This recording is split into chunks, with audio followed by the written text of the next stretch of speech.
Are you guys ready? Probably not. The answer is always no whenever I ask. It's never yes, which is valid.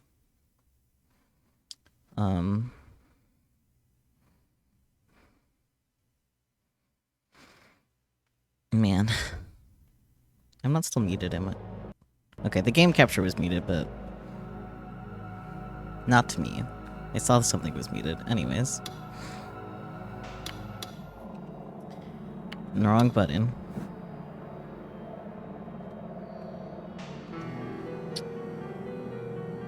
Yeah. Just one word. Fear.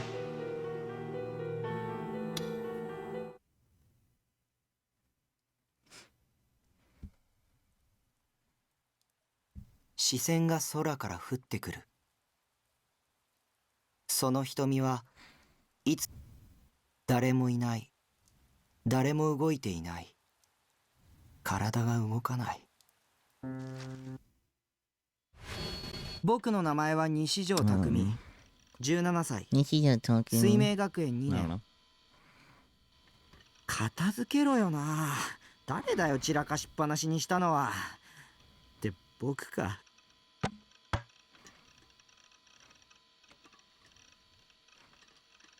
I really don't know what to say. I feel like I've said everything that there is to say, like every single time. Just like, worried. Yeah, worried. Like, there's no way this is gonna be a gentle time, you know? Although, I did finally piece together why, like, everyone other than Nanami starting at chapter 7, and then Rimi starting at chapter 8. It has to do with the Dokyun puzzle. Because, like, that happens then, and the key difference is, like, who, Takumi is looking for protection, which was, like, kind of a given, but, like, in the regular story, Rimi, like, comes and turns off the TV for him, which makes sense that she'll do that again for this, you know?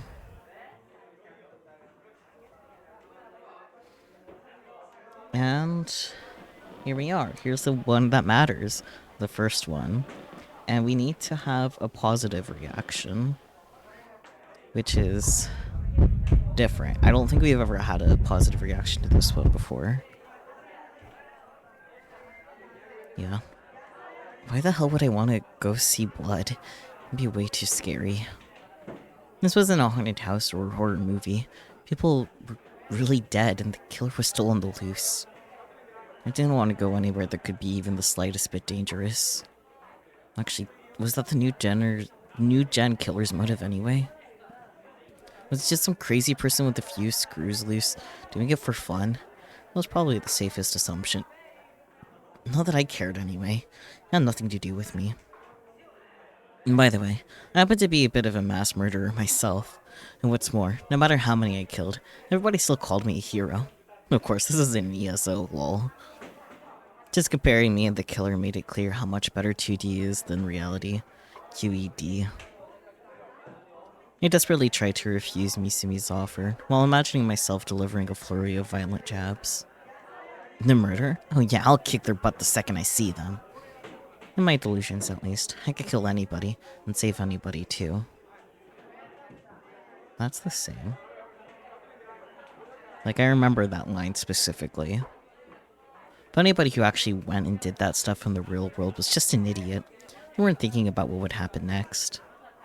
The new gen killer, for example, was surely going to be caught before too long. Then they spent the next few decades in prison before finally being given the death penalty. I knew exactly what I wanted to say to them. You should have just done hitting your delusions.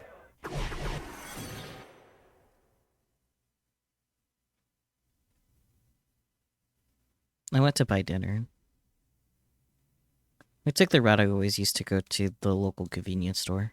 From the base, it took about 3 minutes to get there. I knew the route well, with its filthy, dark street. But today, it felt strange, like I wandered to another world. Everything looked the same as always, but it felt like I was coming here for the first time. It was the opposite of deja vu, to my view, they call it. I read about it on the internet once. There's this odd smell, like rotting garbage. I could feel the humidity clinging to my skin. If I hadn't known better, I would have assumed it had just rained. The air felt sticky. And then the sound. I could hear a faint sound, like something dragging. I stopped to listen. The sound was coming from the back of a small alley on my left, as near as I could tell. There were no streetlights, and all the houses around me had their lights turned off. So, no matter how hard I looked, I couldn't see what was going on in there. I'm sorry to believe that you could find this kind of deep darkness in modern Japan, especially in Shibuya, which ranked among Shinjuku for being a city that never sleeps. It felt a little like a haunted house. No, there was one thing that made it different than a haunted house. This darkness wasn't artificial. I didn't want to go. Going in was a mistake. I tried to tell myself not to go in. But for some reason, my legs took a step forward, as if that sound I kept hearing was drawing me in. I felt terrified. I knew I shouldn't go any further. My heart was pounding. The sweat was pouring down my face. その先に Going in. Someone's pretty static whispered in my ears. Suddenly, someone grabbed my upper arm. It was so sudden. I panicked, and I tried to scream, but I couldn't. The most I could do was squeeze the air out of the back of my throat.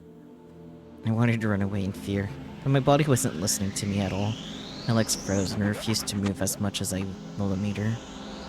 There was a hand grabbing my arm. I could see it. It was a deep green and thin like a mummy's, with blood veins protruding all around it. It didn't even look alive. 行くのは There is.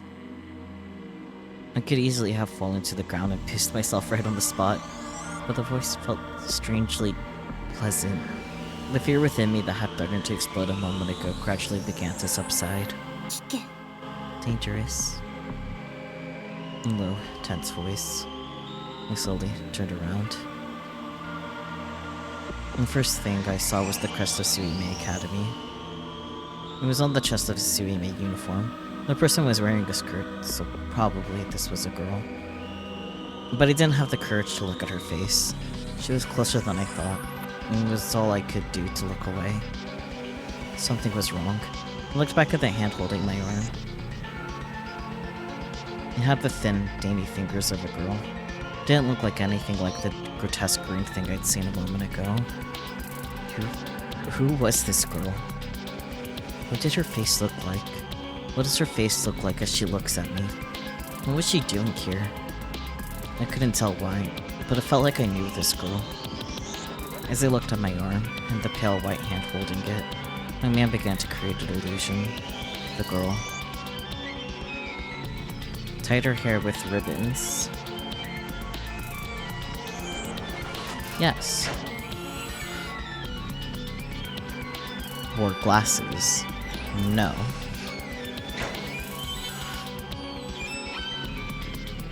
Wore over-the-knee socks. Yes. Wore a long skirt. No. Was posing like a soldier out of tension. Yes. 1,000 doubts raced through my mind, but in the end, I couldn't speak a word. I just let my head hang there. The dragging sound stopped. もう帰って Go home. And instead, I could smell. ね Okay, たくみ Takumi. I could smell blood on her. これはいい。 This is good stuff. I was sitting in front of my computer monitor. I gulped down some soda in an effort to contain my excitement, and landed a big stretch in my reclining chair. That was a good delusion, if I did say so myself. It even had a mysterious teenage girl. Maybe I could give her a name and make her a repeating character in my delusions. This was a little game I played a lot.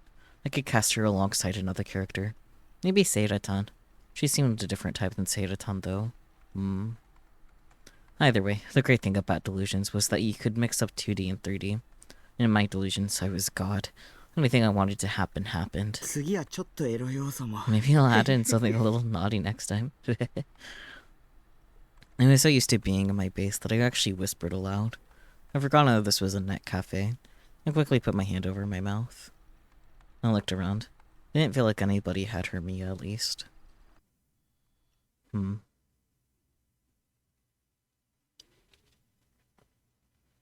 2 hours earlier. The hospital room was bathed in orange light of the setting sun, and was as quiet as if time itself had stopped. There was only one person in the room, a boy sitting in a wheelchair. He may have been asleep, because he wasn't moving at all. It was dinner time, and at most hospitals you would see nurses quickly rushing between rooms to deliver meals. But there was no sound coming from the hallway either. The door opened, breaking the silence. A girl came into the room. The boy in the wheelchair looked up at her, but didn't say anything. For a moment, she stood by the entrance. She looked around the room with what seemed to be an expression of sadness on her face. The room was cramped and gloomy, and smelled like disinfectant. This is where the two of them lived. It was a place cut off from the rest of the world, where no one else ever came to visit. No doctors, no nurses, none of their family or the people they knew. The boy and the girl never spoke much. It was the boy who was hospitalized here. He'd been in a coma for an entire year, and only woken up a month ago. The girl was simply living here. She trusted him, but theirs wasn't a physical relationship. There was certainly no romantic love between them. She simply wanted to repay her debt to him. Nothing less and nothing more. The boy seemed to be treating her with a deliberate coolness. He even told her not to come, but she still came. Part of it was that she simply had nowhere else to go. While he was in his coma, she took care of him all by herself. When it was time to sleep, she slept on the sofa in the room. That hadn't changed even now that he'd woken up. ご飯買ってきた I よ bought dinner. She spoke in a gentle voice, and showed him a plastic bag from a convenience store. Her voice seemed to shake the still air of the hospital room. It breathed life anew into a dead world, forcing movement to begin. At least, that was how it seemed to the girl. But she didn't share this thought with the boy. Instead, she set several small, cheap, individually wrapped pastries onto the currently unoccupied bed. いつも思うんだ And け I ど always さ wonder, こんな is 食 this 事 really で all you want for 体は dinner? 大丈夫 もともと I don't 先は have that 長く much ないか time ら left anyway. 買ってこさせ Sorry て for making you go buy it. いいのい It's いの fine. I have to 私の buy 分 my の own ついで dinner だから anyway. 気 Don't に worry しない about で it. She laughed, a little too deliberately, and took her egg salad sandwich over to the windowsill. Then she opened the window. A cool fall breeze blew into the hospital room. She let the pleasant feeling of the wind wash over her, and then sat down right on the window's edge. The hospital room was on a high floor. If she fell, she'd die instantly. But the girl showed no sign of fear, and simply began to chow down on her egg salad sandwich. The boy in the wheelchair didn't say anything either, nor did he reach out for the pastries. ね Hey, えもう let 一 me 度 ask 聞 you くけ one ど more time. 本当 Are に you really going to 彼を awaken 覚 him? 醒させるつもり Yeah. 昨 I 日 talked to チ him ャット last をして night, みてはっき and り it し was た obvious. のぞみはす Nozomi で is に already 彼に after 目をつ him. けている Noah 2 is ノア almost 2も完成 finished. 間近だし I need to hurry. 急がないとどうしても Is it something you really have to do? No matter what? そうだよ Yeah. でも But そ then れじゃ you're の no ぞみ different と than 変わらな Nozomi. い Terrifying 彼に him, 恐怖を与 pushing え him て to the 追い breaking 詰め point. て彼しかいないん He's だ the only one. 彼が覚醒 But す if れ he ば awakens, あ you'll なたは die. 死ぬのに最初から I 覚 knew 悟 that の from 上だ the よ start. 彼 I に think 全 it's ての what I 責任を押 deserve. し付けよう For として trying い to る make 僕に him は responsible for 相応の everything. 罰だと思う The girl was still looking out the window at the setting sun. She didn't turn back to look at the boy. And the look on her face, One might think she was about to cry. 彼を消すってい Couldn't う we 選 just 択 get 肢 rid of は him? ないかな。そうなったら If we did, 僕は I'd ま have た to 1 create 年 a 以上 new 昏 me 睡する and 覚 go 悟で into a coma for at 新 least し a い year. 僕を生み出さない By と the time I woke up, NoAH そ 2 の would 頃 be には complete, ノア2 and が the 完成し world て would be filled with 世界は despair. 絶望が溢れているだろうけど The boy's voice was very gentle, but not without a note of bitterness. The girl heard it inside. 私は I'm あな against たのやり this. 方には反対だな。ノア2を We 完 can't 成 let させる NoAH わけ 2 に be はいかない completed. そうだ I け know ど、 that, but 彼の when I 立 think 場を考 about the えたら position he's in, 悲 it's しす just ぎる too よ。 sad. それに、 And I あな can't たが just 自 sit 殺 here し and ようと watch し you ている commit のをむ suicide. ざむざ指を加えて見ているわけにもいかないし、自殺じゃないよ It's not suicide. 私が I'll なん fix とか this する。 somehow. She spoke suddenly, her voice full of resolve. For the first time, the boy moved a little, as if surprised. なんとか Somehow. And the girl finished her egg salad sandwich, jumped down from the window, and turned to face the boy. For some reason, she made a pose like she was saluting. 私が I'll protect him from Nozomi. 彼を守る。そうすれば、 If I can do that. あ You な won't たは die. 死なないから。それじゃあ But then he'll 彼 have が no 生まれ reason た to 意 have 味が been なくなる born. し It 何 won't の解 solve 決にも anything. ならない Noah ノ 2 ア2 will. がノア2 I'll も do something about 私 Noah が何 2, とかする too. って。君には You can't. 無理だよもう I've made my 決めた decision. の。私は I'm going to oppose you. あなたを In the name 守 of るために protecting you. あなたと対立します。 Her smile was gentle, but deeply fragile. When he saw it, the boy was at a loss for words. あなたの予言による According と、 to your prophecy, 今日 a new murder is 新 going し to い事件 happen が起きる today, んだよ right? ね。予言じゃない It's not a 事 prophecy. 実だよ It's reality. 彼らの妄 I 想 saw を見 their たから delusions. だったら、 And then I have to 彼 make を sure そ he の doesn't 事 get 件に anywhere 近づ near けさ it. せないようにしなくちゃ。私、ちょ I'll っと be 行 on っ my てくる way. ね。 And the girl started walking toward the door. 君が邪魔をして Even も if you try to stop me, 僕は予定 I'm 通 going り to awaken 彼 him, を目覚めさ just せ as る I planned. As she opened the door, she came to a stop. The hallway was empty. No one was there. That meant no voices, no other sounds. ね Hey. What do you 私た think ち the って two of us are? え、何なんだろう。 We've been here for over a year, 誰にも with 存在を nobody 知られず noticing に us. ここにもう1年以上いる。ここにいると、 Whenever I'm here, 自分 I っ start て to いう feel like 存在 I は don't really 幻なん exist. じゃないかって思えてきちゃうの。ジメジメ気分 Maybe に I'm なる just のは feeling gloomy やっ because ぱ I'm り in a 病院 hospital. だからかな。リミ Rimi, 君 you は関 shouldn't わ get るべきじゃ involved in ない this. His voice was plaintive as he begged her. The girl did not turn around. パン、 Make sure you ちゃ eat ん the と食べるん pastries, だよ。 okay? As she left, that was all she said.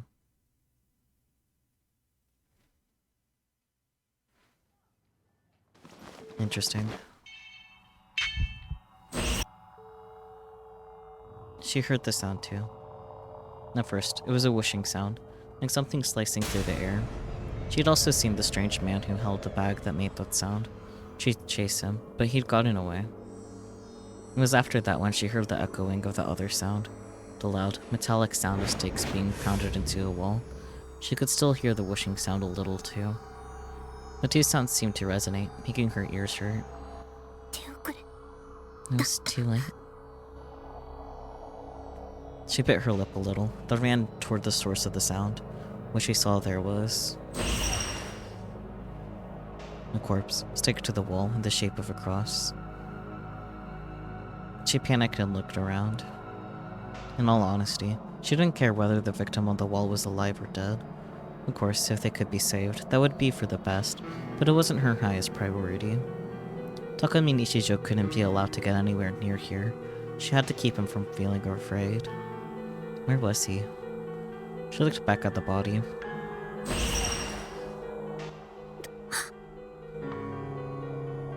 She couldn't believe her eyes. She only glanced away for a few seconds, but in that time, countless stakes had been embedded in the body. Only a moment ago, there had only been a few stakes. The body had been largely unharmed, with no signs of blood. But now, she was looking at something beyond belief. Shocked, she struggled to keep from throwing up. Her vision went blurry as she began to tremble. 妄想が The delusions 現 were 実を invading 侵食して reality? She realized that other things had changed too. Her clothes were different. She was wearing what seemed like some sort of high school uniform. She didn't recognize it at all. Her whole body was covered in blood. In her hand, she held cross-shaped stakes. 嘘 No way. これっ Is て this... 妄想が The シンクロ delusions are synchronizing? Someone else's delusions were affecting what she saw. The brutal murder in front of her, her clothes, the brilliant red blood. Were these real? 違う No. They weren't. The blood didn't smell like anything. The stakes in her hands had no weight and didn't feel cold. She touched the blood on her forehead, just like she thought. There was no wetness, no slick sensation. Carefully, she reached out towards one of the stakes pinning the body in front of her to the wall. She tried to grab it, but her hand merely passed through it instead. It was all just a delusion, an incredibly powerful delusion. A delusion that could become real. It had already been created. All that was left was to reboot it, and it would become reality. She felt worried. What should she do now? She'd never been inside the territory of such a strong negative delusion. The Kogomaniac responsible may have already killed Takumi Nichijo. The body in front of her could transform into him at any moment. She let out a soft, panicked cry, and then... あの時の the pictures of Shogun's links. リンク写真 She heard the voice of a frightened boy behind her.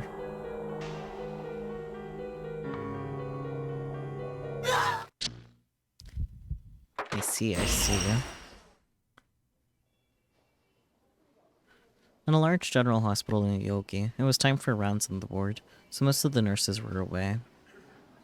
There was only a single young nurse at the nurses' station. She was staring at her laptop expressionlessly. She had her cell phone to her ear, even though she wasn't on break.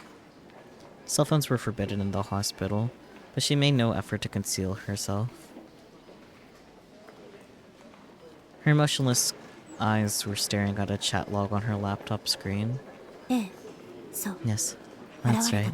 たのよ Takumi 西條 Nichijo has shown himself. 間違いないっすか You're sure? 多分 Probably. There was a man on the other end of the line. It was clear from the tone of their voices that they weren't talking about work. 名前はハンドル He ネームを was 使 using っ a ている screen けれ name, ど but he knew あ the の公式の formula. ことを知っていたものログをコピーして送るわ I send you the log. With robotic movements, the nurse put her hand on the laptop's mouse and went to copy the log. Suddenly, she stopped and furrowed her brows. Huh? ラどうしたんす What's wrong? She didn't answer, though. Instead, she squinted as she looked more closely at the monitor. The LCD screen still displayed a chat log, but something was different than it had been just a few seconds ago. There was no way it could change. This was a log, not a real chat. But a moment ago, there was nothing unusual about it at all, and now she could clearly sense that something was wrong. ログの書き The 込み時間が timestamps on the log, 変わってる they've changed. どういうこと What do you mean? The man must have sensed something, because he lowered his voice. ついさっきまでは And there's nothing 不自 unusual 然な at とこ all ろなん about て this な a かったの moment に ago. こ What's れ going on 一 here? 体どうなって 落ち着け Calm down. あいつ We're は up against an 化け物級の incredibly ギガマ powerful ニアック gigomaniac. 細工され Did た he のかし alter ら it? 自分の He didn't want anyone to know that he's real, probably. 書き込み時間が Changing the 変化したことで timestamps just makes it 自作 look 自 like 演 he のよ wants う to に be 見えてくる found. わそう見える That's how it looks to you. Then that's what he wants it to look like. 現実を He made reality into a delusion. 気をつけろしろ Be careful, Shino. 見られているぞ You're being watched やつに by him. The nurse, Shino, felt a tickle at the nape of her neck. She covered her neck with her hands and glanced behind her, but there was no one else at the nurse's station. 信仰の May the 救い divine あれ light save us. She offered up the prayer of her faith, as if to ward off her terror.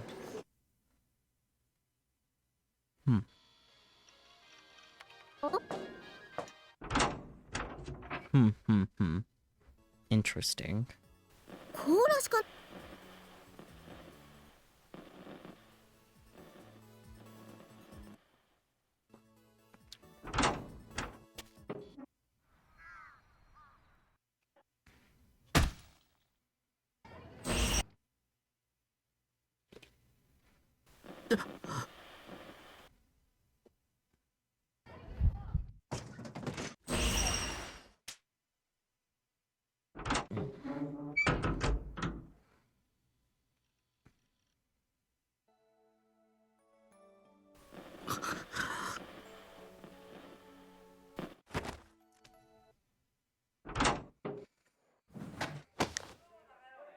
Like, I knew Rimi's route was gonna answer a lot of questions, but... I don't know. I guess I wasn't expecting an answer for the change in the chat logs. I honestly kind of forgot about it. Because, like, there's just so much everything else, you know? The pinned message? Oh, yeah. Was just getting slizzard, you know. Welcome in, Peachy. I'm glad you're here for Chaos Head. I was worried you were gonna miss it. You haven't missed too terribly much yet. Yeah, I'm trying to think of what's happened. We've already had, like, new stuff from it being Rimi's stuff, and also the positive delusion. For, like, that very first delusion, that was the one that had to be a positive delusion. So, like, the same delusion that triggers for Iwa, but, like, different. Trying to figure out how to word things. You completely miss Mahoyaku, which is sad, but you can watch the Vod. It was a lot of fun.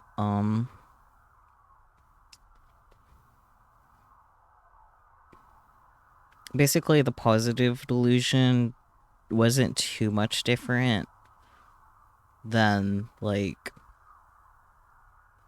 as far as, like, in the classroom stuff, it ended up being, like, more or less the same dialogue that happens after either the negative or the neutral delusion, as far as I remember. The stream title also. That got updated, right? Yeah. Okay. But then after that, it was, like, a pretty quick time skip to him, like, walking down to the convenience store in the Deja Vu and Jamai Vu, and, like, Grimy grabbed him type of thing, and it was, like, a whole, like, oh, who's holding me? I can't look at her face. And that was, like, the set of questions to, like, have a reminder of that. And then after that was done, it was back to the normal story, more or less. Other new scenes include Rimi being in the hospital with Shogun, and Rimi declaring to Shogun that she doesn't want to follow through with his plan of having Taku, like, awaken and then defeat the NoAH 2. And because Rimi doesn't want Shogun to die. So she's like, yeah, no, I'm not gonna let you do that. And also, I don't want Taku to go through the process of awakening either, because that's fucked up. And she'll figure out handling NoAH too. And then we also got extra content for Takumi first encountering Rimi too, at the scene of Crucified. We got Rimi's perspective, which was, like, her arriving at the scene of the crime, seeing Suwa skitter away, but also Takumi's delusion, while not real booted, was affecting the scene, and how she ended up in a Suime Academy uniform despite her not even knowing the school at all, and to being covered in blood, that was all of Takami's like negative delusion that caused that, everything that he saw. And then also the timestamps difference for what like Yua saw in the chat logs with Shogun sending the images and whatnot. We got a bit of a confirmation of what happened there, because we were given the perspective of Grim that was looking at the chat logs and was going to send that over to Suwa for reasons I don't know if they were addressed or I just forgot because bad memory. But while she was about to do that, the chat logs changed. So the timestamp difference just switched while she was about to copy them. So, yeah, I think that's about it for new content so far. And now you're caught up.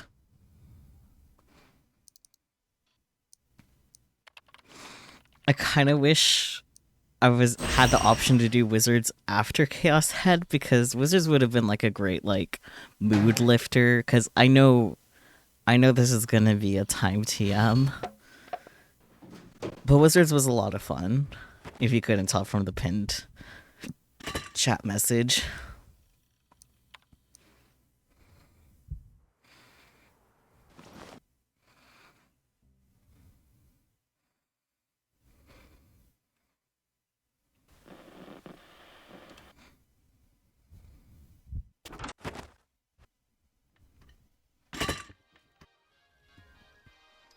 How was Condo? How was Anime Impulse?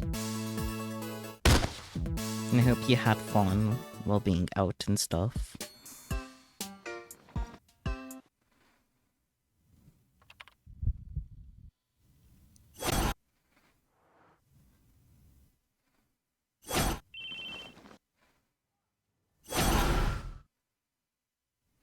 Oh yeah, have you watched Senna's stuff yet? Did you watch the VOD for that yet?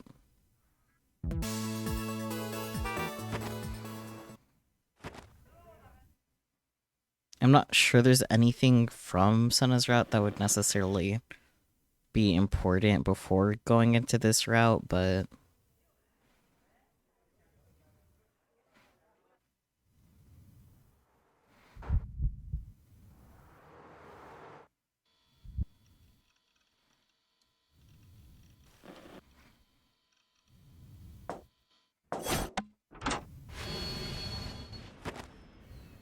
no, I wonder if anything's gonna happen different here. Maybe not. Yeah. But maybe a scene after this from Rimi's perspective? No. Okay. Rimi sees Rimi, it's like, oh wait, is Rimi gonna have a different perspective thing again? Not every time.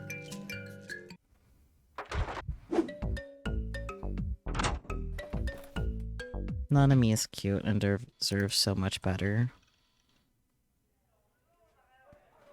Inumi Sakihata was walking down the hall of Suimei High's second-year classrooms. With a blank look on her face, she wasn't used to this uniform yet, and she'd never been here before. The other students were ignoring her. She was actually really nervous, but she was trying her hardest not to show it. She headed for one of the classrooms, steps unsteady, but eyes locked dead ahead. She stopped right in front of class 2C. ここか。 So this is it. She already knew. That this was Takumi Nishijo's class. She put her hand on the closed door. Only then did she realize that her fingers were shaking. Oh. I wish I could have just been a student here. The wish passed through her brain, but she didn't let it develop into a delusion. With a small sigh, she flung open the door. みんな Good morning, everyone! Her blank expression was gone, as if it never existed.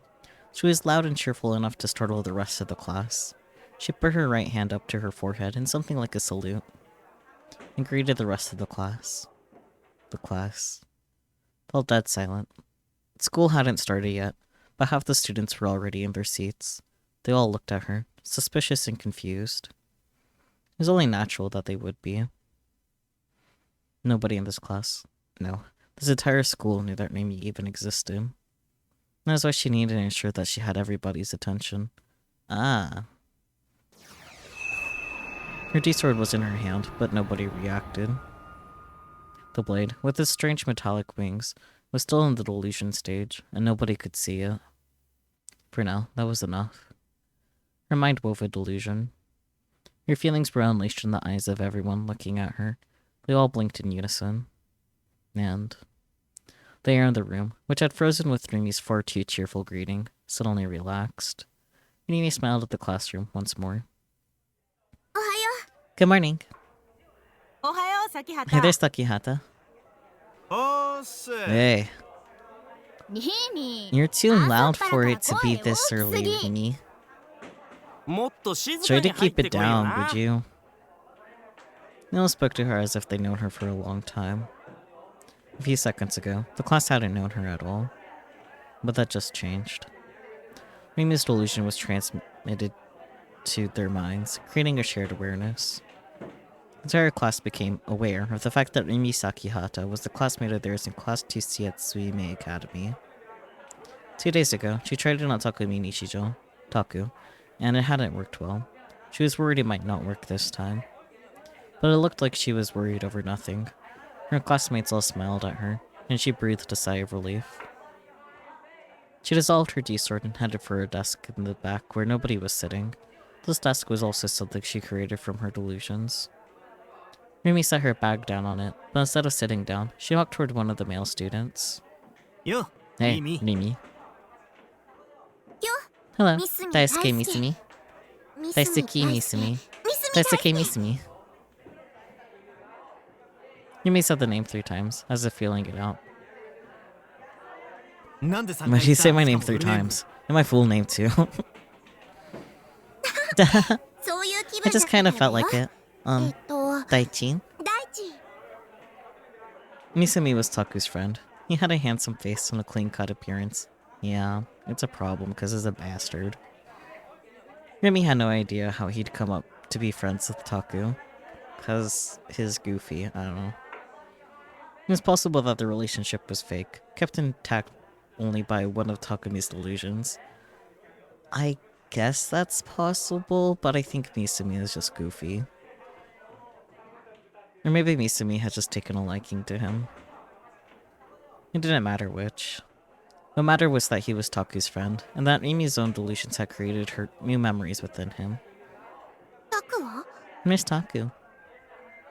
まだ来てねえな I'm not here yet. っ Wait, ていうか is he coming today? 今日はあいつ来る日か多分ね Probably. さすが I guess タ that's クの why you're 保護者だ Taku's な guardian. You know あ his いつのスケ schedule ジュールを well. ちゃんと把握してるなんてよ Yumi couldn't help but chuckle. She felt guilty. She was changing people's memories with her delusions. Nobody but her knew that something had changed. Everybody was friendly and nice to her, but the relationships were all lies. She thought she was used to loneliness, but being in that classroom made her feel more alone than she'd ever been in her life.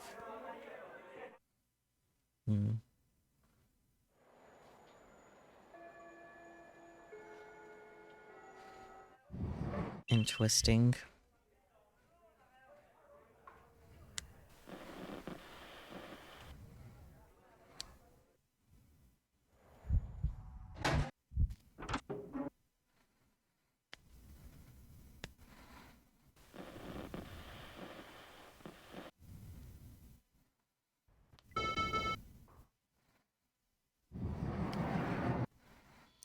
Oh, I wonder if we'll get the perspective of Rimi and Daisuke Misumi listening in on the detectives. Maybe not. Yeah, I think if we were, we would have gotten it already.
Meow meow meow.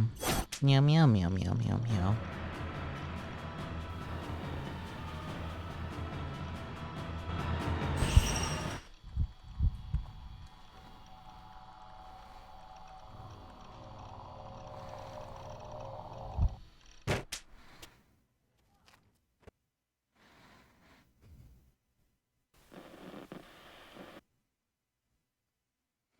Hmm.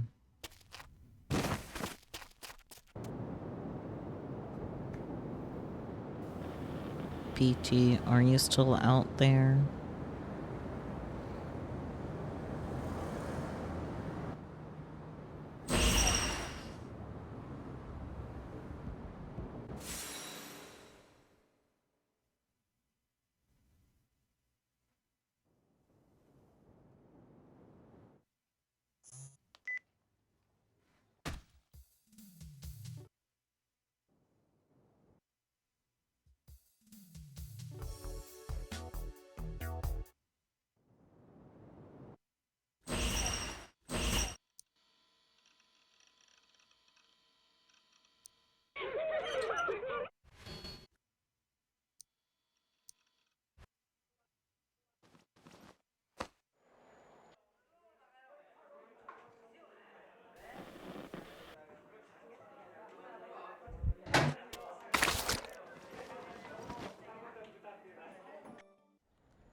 And I do like that we're getting like more like rimi perspective, and like that answers like a lot of questions.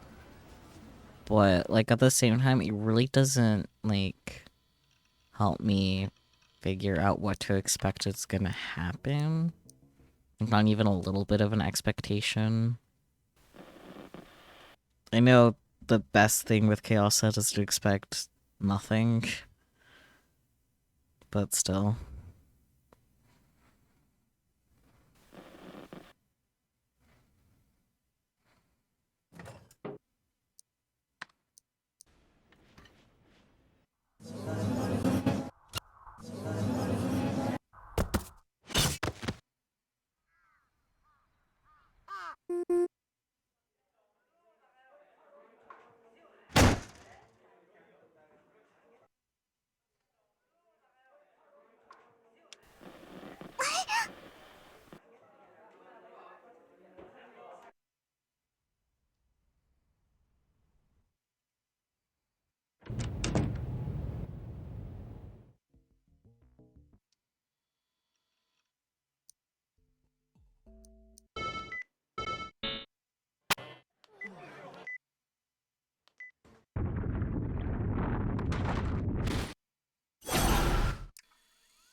よし、繋がった。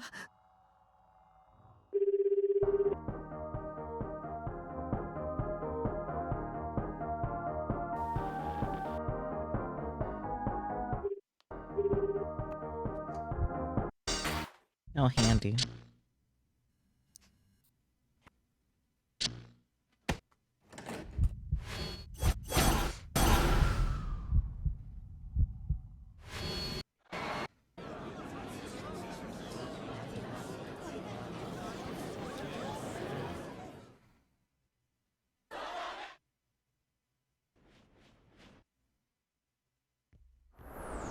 I saw a sword.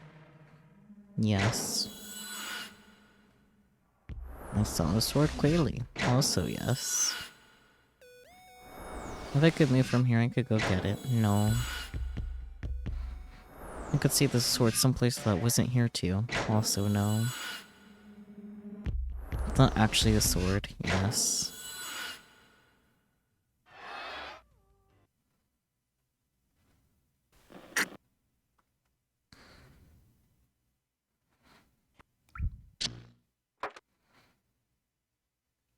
Yumi Sakihato was standing alone in a dark room, head slumped. The room's owner, Takumi Nishijo, was nowhere to be seen. The door hadn't been locked, so she'd been able to walk right in. Yumi looked at the time on her phone. It was a little before 10 p.m. She wondered if Taku was still at Scramble Crossing. She wanted to go help him. She tried, in fact. But the crush of people in Scramble Crossing was so intense that she'd barely been able to move. The boys' psychic show ended before she could get to O-Front. Just as it had ended, she heard Takumi's voice. He wanted her to get Nanami's hand back. It was rare for Takumi to ask Rimi for something. Nanami had been kidnapped by Nozomi, and right now, they were doing horrible things to her. Takumi's mind reading had shown him that much. Rimi had known Nanami in the past, and hearing this made her heart feel like it would burst. There was a cardboard box on the sofa. Inside was a human hand, Nanami's phone, and a cute little bangle. When she saw it, Rimi felt speechless. She was sad, frustrated, and worried about Nanami. And at the same time, the memories of what she'd suffered in the past came flashing back to her. She bit her lip and spent a while staring at the severed hand. She took a single deep breath to calm herself down, and then closed the box lid. After resealing it tightly with masking tape, she put it under her arm and left the room.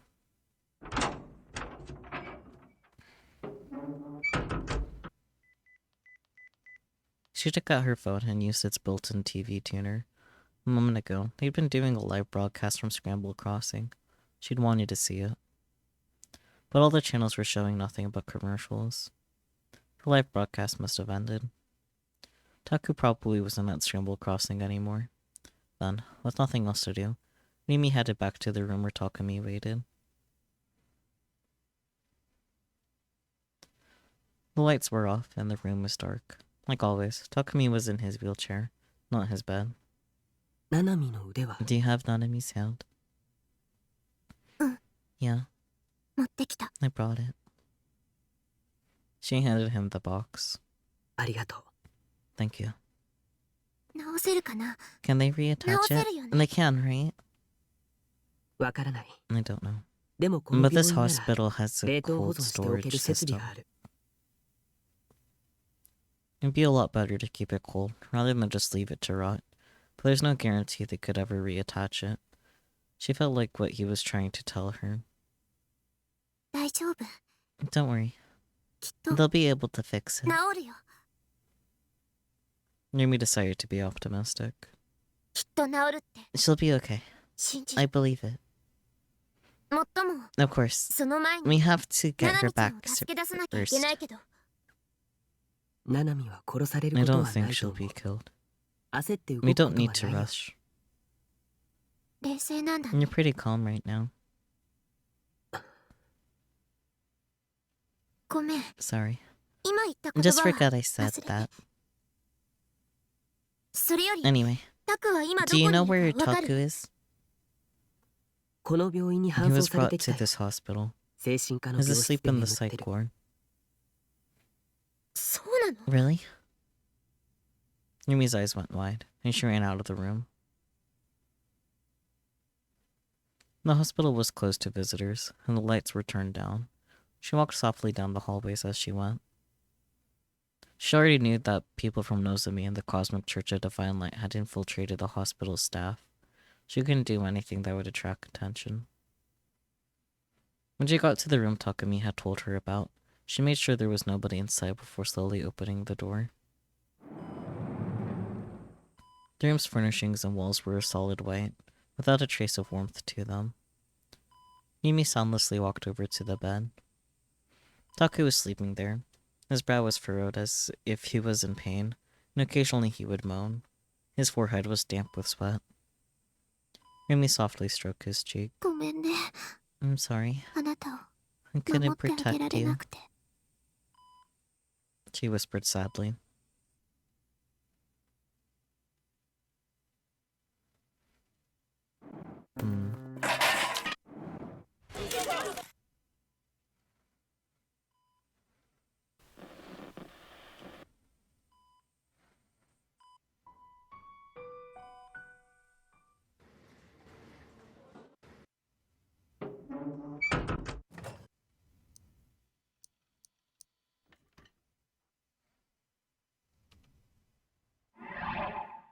And I'm gonna do a quick save. Okay, no, I wasn't missing any parts of chat. I felt like I might have because it was so quiet, but you guys are just being quiet. Ain't nothing wrong with that.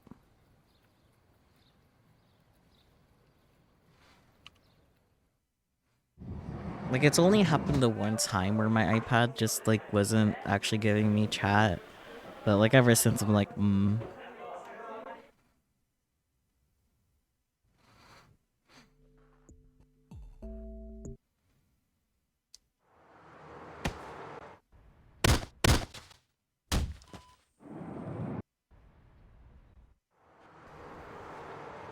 Cozy peeve.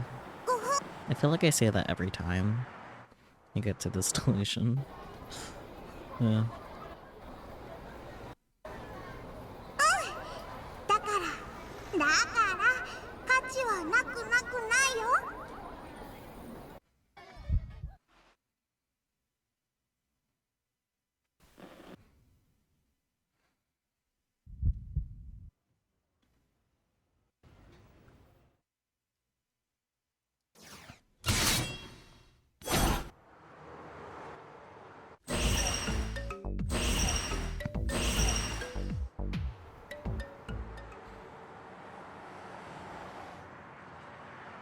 Cozy P, my beloved. So true. Now that I know you're here, though, how was Anime Impulse? You ignored me, which was rude.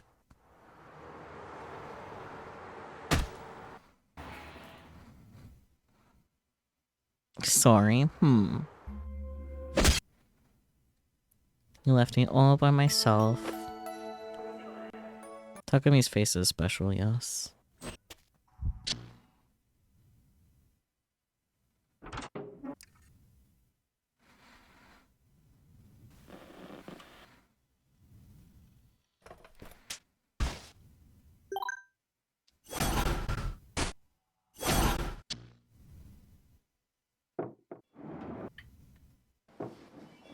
Impulso's good. Busy. You're tired. Fair.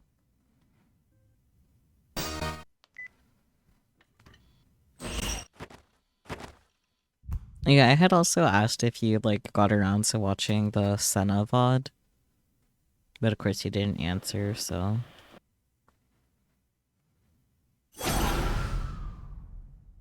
Oh boy. A little guy, you say?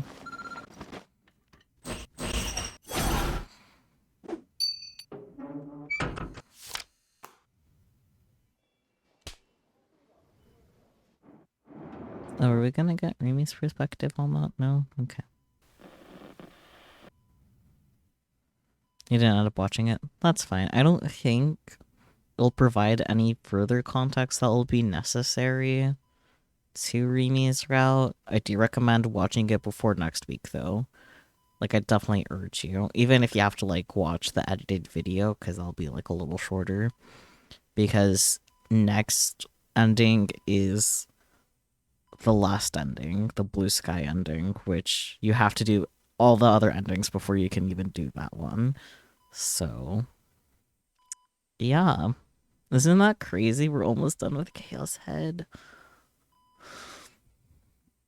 As he passed by me, he put his hand on my shoulder. This is too much for me. You can have her. Let me see. He allowed an annoyed sigh and left the room. Don't leave me alone with her. Yase seemed completely uninterested in Misami's sudden departure, which she didn't even notice at all.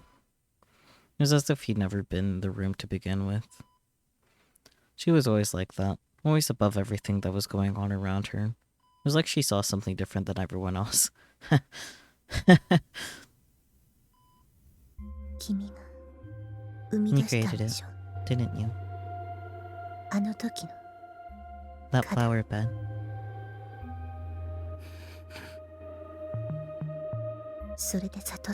That's how I realized. I realized you'd already awakened. I'm not a giggle maniac. ギガル A gigolo. 何 What? ギガロマニアックスでしょ Gigolomaniac, right? Ah, Senawi Senaからtold me 聞いた。 about them. 葵 Sana セ Aoi? ナそう I see. 彼女 Her. 一度だけ会っ I've た met ことがある her. Just once. グラジオールの She 黒騎士 too is a Black Knight of Gladio. A Black Knight of Gladio. Gigolomaniac. Do the words mean the same thing? I mean... とにかく Anyway, 僕は違うんだ。 that wasn't me. 理 I 想 didn't だ。 even get the D sword. 結局手に入れられなかった。神罰を乗り越 Overcome え the divine punishment. そうすれば If you can do that, 剣は the 召 sword 喚 will さ be れ summoned. 神罰。 Divine punishment, 苦しみ suffering, 心的負荷 an の爆 explosion 発 of mental stress. 心の扉の The 向 other こう side of the heart's door. Or あるいは perhaps 精神的 psychological 拷問 torture. 言い方はいろいろ There are any number of ways to describe it. 僕 The- これまでにもたくさん suffered a lot. 苦しんできたよ。 Even now, I was suffering. The whole country was laughing at me. The police thought I was a killer. Shogun and Yua were threatening me. And there was none of me. 私は精 I 神 used to 病 be 院 in に a い mental hospital た子供の頃の when I 話 was little. う Oh, ん yeah. I knew about that. I read about it online. But why was she talking to me about this? そこには5年 I 弱 was there for almost 5 years. 私の心はと My ても heart 弱 was く weak, だから攻撃した so I lashed out 周囲にあるもの at すべて everything around me, 同時に and at the same 自分 time, のことも at myself. I also began to speak, slowly, like a whisper. Sitting there in her pastel pajamas, fingers running along the creases in the sheets. There's no trace of the strength I'd seen at her concert. Was this the fest I'd... Was the fest I'd seen then even real? 私はよく I 窓 used ガ to ラ break スを割ってい windows. たの問題児 I was a problem child, you see. There was a small smile on her lips. 割れたガラスの破 The 片 glass would shatter into そこに fragments, and the いつもぼん fragments, やりと I 見え could て see い it, た kind of. 何 See が what? 剣が The sword.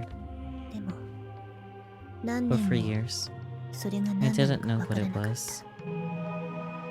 たようやくそれが And by 理 the 想だ time I と知 finally ったの realized it was a D sword, 施設に入って I'd been in the 4年 hospital ほど for 経った 4 頃 years. それまで私 Until は then, 好 I き放 hadn't 題 listened to 言っていた anybody or done what anyone wanted. I just done whatever I wanted to do. ある日 But then, 施設の one day, 職員が一斉に all 入 the れ替わ staff り changed. 私は They tortured me 何ヶ in 月 countless different ways い over ろい the ろ course of 拷問をさ months. れた心が壊れ They てし pushed ま my う間 mind に to は the breaking point. 大いなる意志の I 声が heard 聞 the こえ voice of the great will, やっと and I was 召喚 finally できた able to summon it. 拷問 Torture. それが神罰 It was divine punishment. 邪神を打ち A 破 pure る wicked 力を heart 手 is に入れ needed るには if one is to gain the純粋な power る to 邪 destroy 神が wicked 必要 hearts. Did that mean she was telling me to suffer more? That if I didn't, I wouldn't get the sword? If so, I'd rather just forget the whole thing. I didn't want to suffer. I'd already been through so much. Just leave me alone. I put my hands up to my head, suddenly feeling an urge to scream as loud as I could. But Iyase's voice wouldn't let me. Interesting.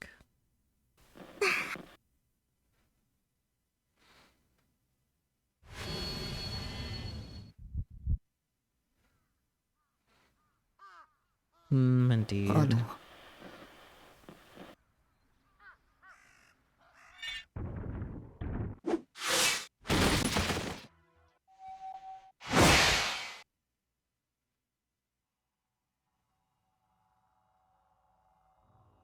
'I was looking at my D-sword with wide eyes. She'd swung her sword fast and hard, but blocking it was easy. The D swords were resonating with each other.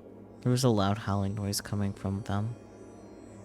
I could feel her negative emotions, her anger and hate, passing through the weapon and into my body. Kuya. Sakihata was a gigglomaniac too, Nora.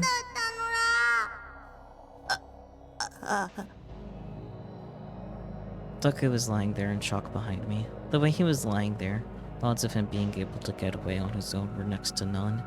I had to deal with Aoi somehow. Do you know what that man did? The R2 formula was his. 知ってるよ I know.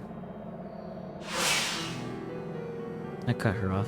I didn't want Taku to hear the formula's name. それなら Then, タクを覚醒させ if れ you awaken Taku, ばもっと something even worse will happen.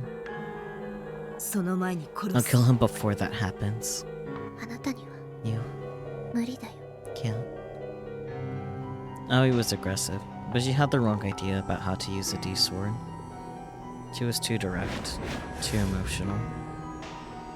If you wanted to use the weapon as a sword, you could, but you'd be nothing more than child play at sword fighting. But you'd be nothing more than a child playing at sword fighting. There we go. Maybe someone who practiced using swords could do something with it, but a teenage girl swinging it around was no threat at all. 西条 Nishijo needs to die. この世に最 Has 悪を brought 振りまいた disaster to the whole world. Her hatred had taken over her mind. I could see the negative delusions within her. They become a black mist, stabbing into my dead spots. She wasn't doing it deliberately, and it wasn't anything special about her. That was a power that Giglio-maniacs had. They could perceive the royal of other humans' emotions. They could see another person's feelings. I turned my consciousness to face the images that were forcing their way into my mind. The emotions that were driving Aoi to hate. The memories. I could see them. Her suffering and sorrow. The memories of the past that ate at her soul. I could see them. I could use them to my advantage. I stared at Aoi. I wove a delusion. I created a false image that would tear at the wounds in her heart. Aoi shook with surprise. She slowly lowered her sword and stood there, unmoving. Her expression seemed confused.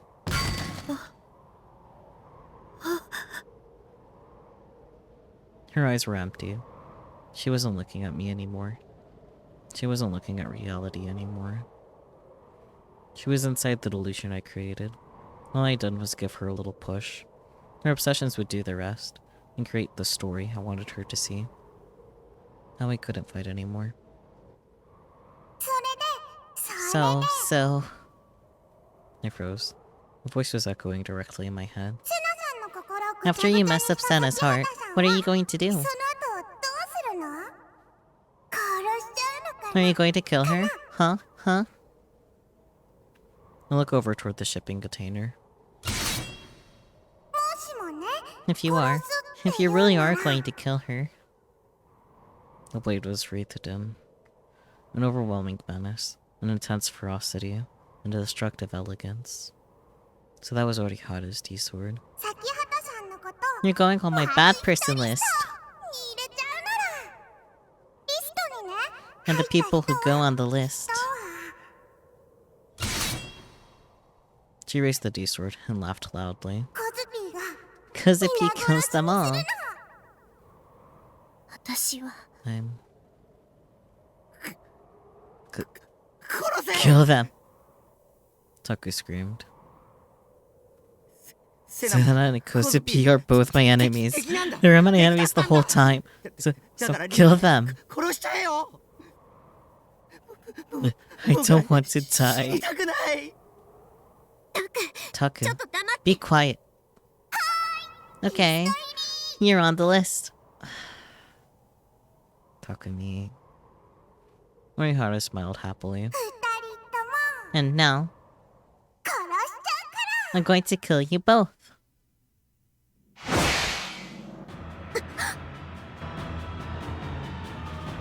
It was like fighting a hurricane. Morihara charged at me with inhuman speed, catching me off guard. Her D-sword came down like a stake. I barely managed to block. The impact blew me backwards. I just barely stayed on my feet. She followed up immediately with horizontal slash. I tried to deflect it, but I failed. My sword took the full impact of the blow. My arms went numb. Die, die! Her speed was overwhelming my defenses. I didn't have time to counterattack. Why was she so used to fighting with her D-sword? Her tiny body was flailing the gigantic sword around randomly. It seemed to be constantly off balance. Her footsteps were unsteady, because she could fall over at any moment. It was as if she wasn't swinging the blade, but the weapon had a life of its own.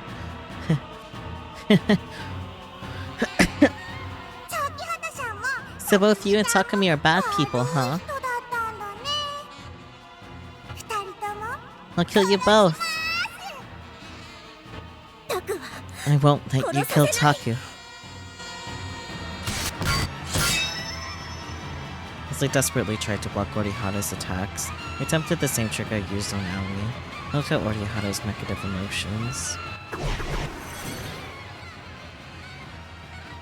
And the image that came to my mind was a mirror. I sent the delusion into her dead spot.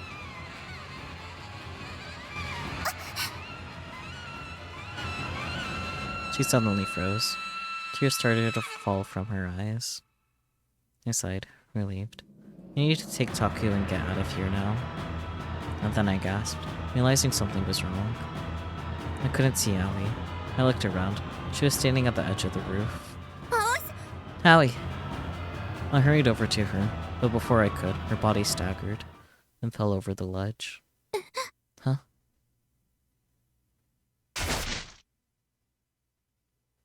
I heard the sound of something hitting the ground. The sound of something being crushed against the ground. It was faint and far away. Was she dead? Was Aoi dead?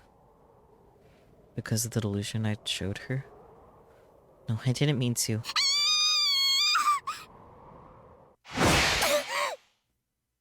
A powerful strike hit me from behind, an intense impact, like I was hit by a truck. My brain rattled in my skull. I flew backwards, helplessly. I was slammed into the ground. Aching pain ran through my whole body. The sword hadn't cut me, but she'd hit me hard with it. My vision was swimming. I tried to stand up, but couldn't. I could barely tell who I was. I had a mild concussion, probably. I used all my energy to look up. Who am I? Who am I? Who am I? Who am I? Who am I?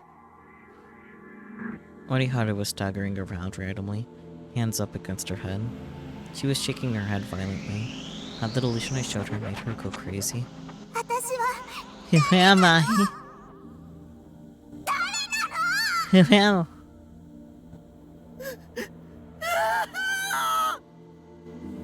She was after Taku. She was going to kill Taku. Why didn't he run? I was still here. I had to stop her. I clenched my hand tight, but the D-sword wasn't in it. I dropped it when she'd hit me. I could see it on the ground just a few feet away.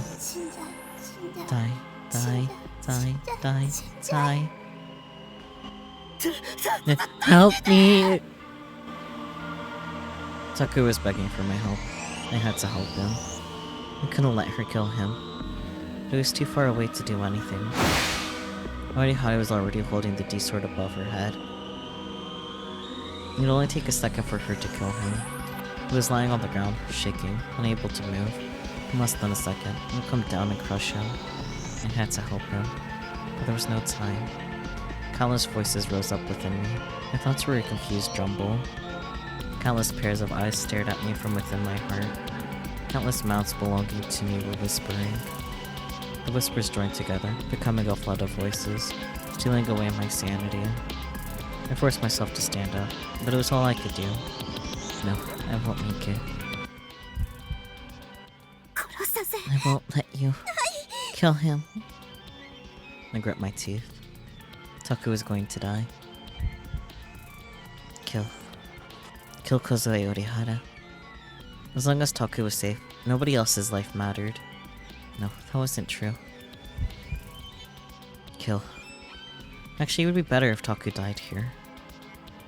Kill Kozue Orihara. Kill Takumi Nichijo. That's what Takumi wants. What Rimisaki Hata wants, right? No. 違う No! 私は I'm... The D-sword was in my hand. It had been on the ground, but now it was in my hand. 私は Hi.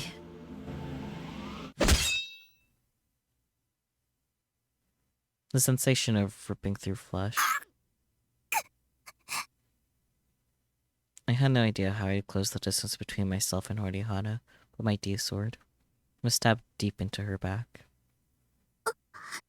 Hi. 私 This wasn't what I wanted to do. I didn't mean to kill her. Or did I? Was that what I really wanted to do? Orihara turned around at me in shock. 先は Sakihata. 痛 It hurts, Nora. No. I didn't mean to kill her. No more. My D-sword wriggled in the wound. Like it had a will of its own. Like it was shaking with joy at being covered in blood. At being able to take a life. I shook my head no. The D-sword, still stuck in her back, began to clack its wings. No. Fangs.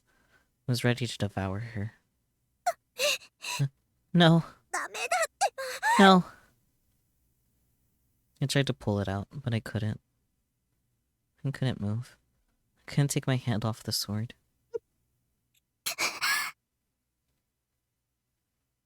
Orihara spat up blood. The blood fell on my sword and... No!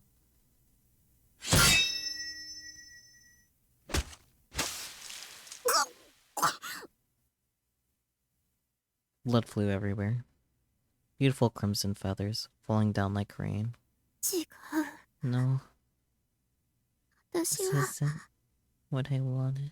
こんなの望んでない I looked around for someone to help me. Taku was looking at me like I was a monster. 私 I 殺すつもりなんて didn't mean to kill them. なかった殺すつも I りなん didn't mean to kill them. だのに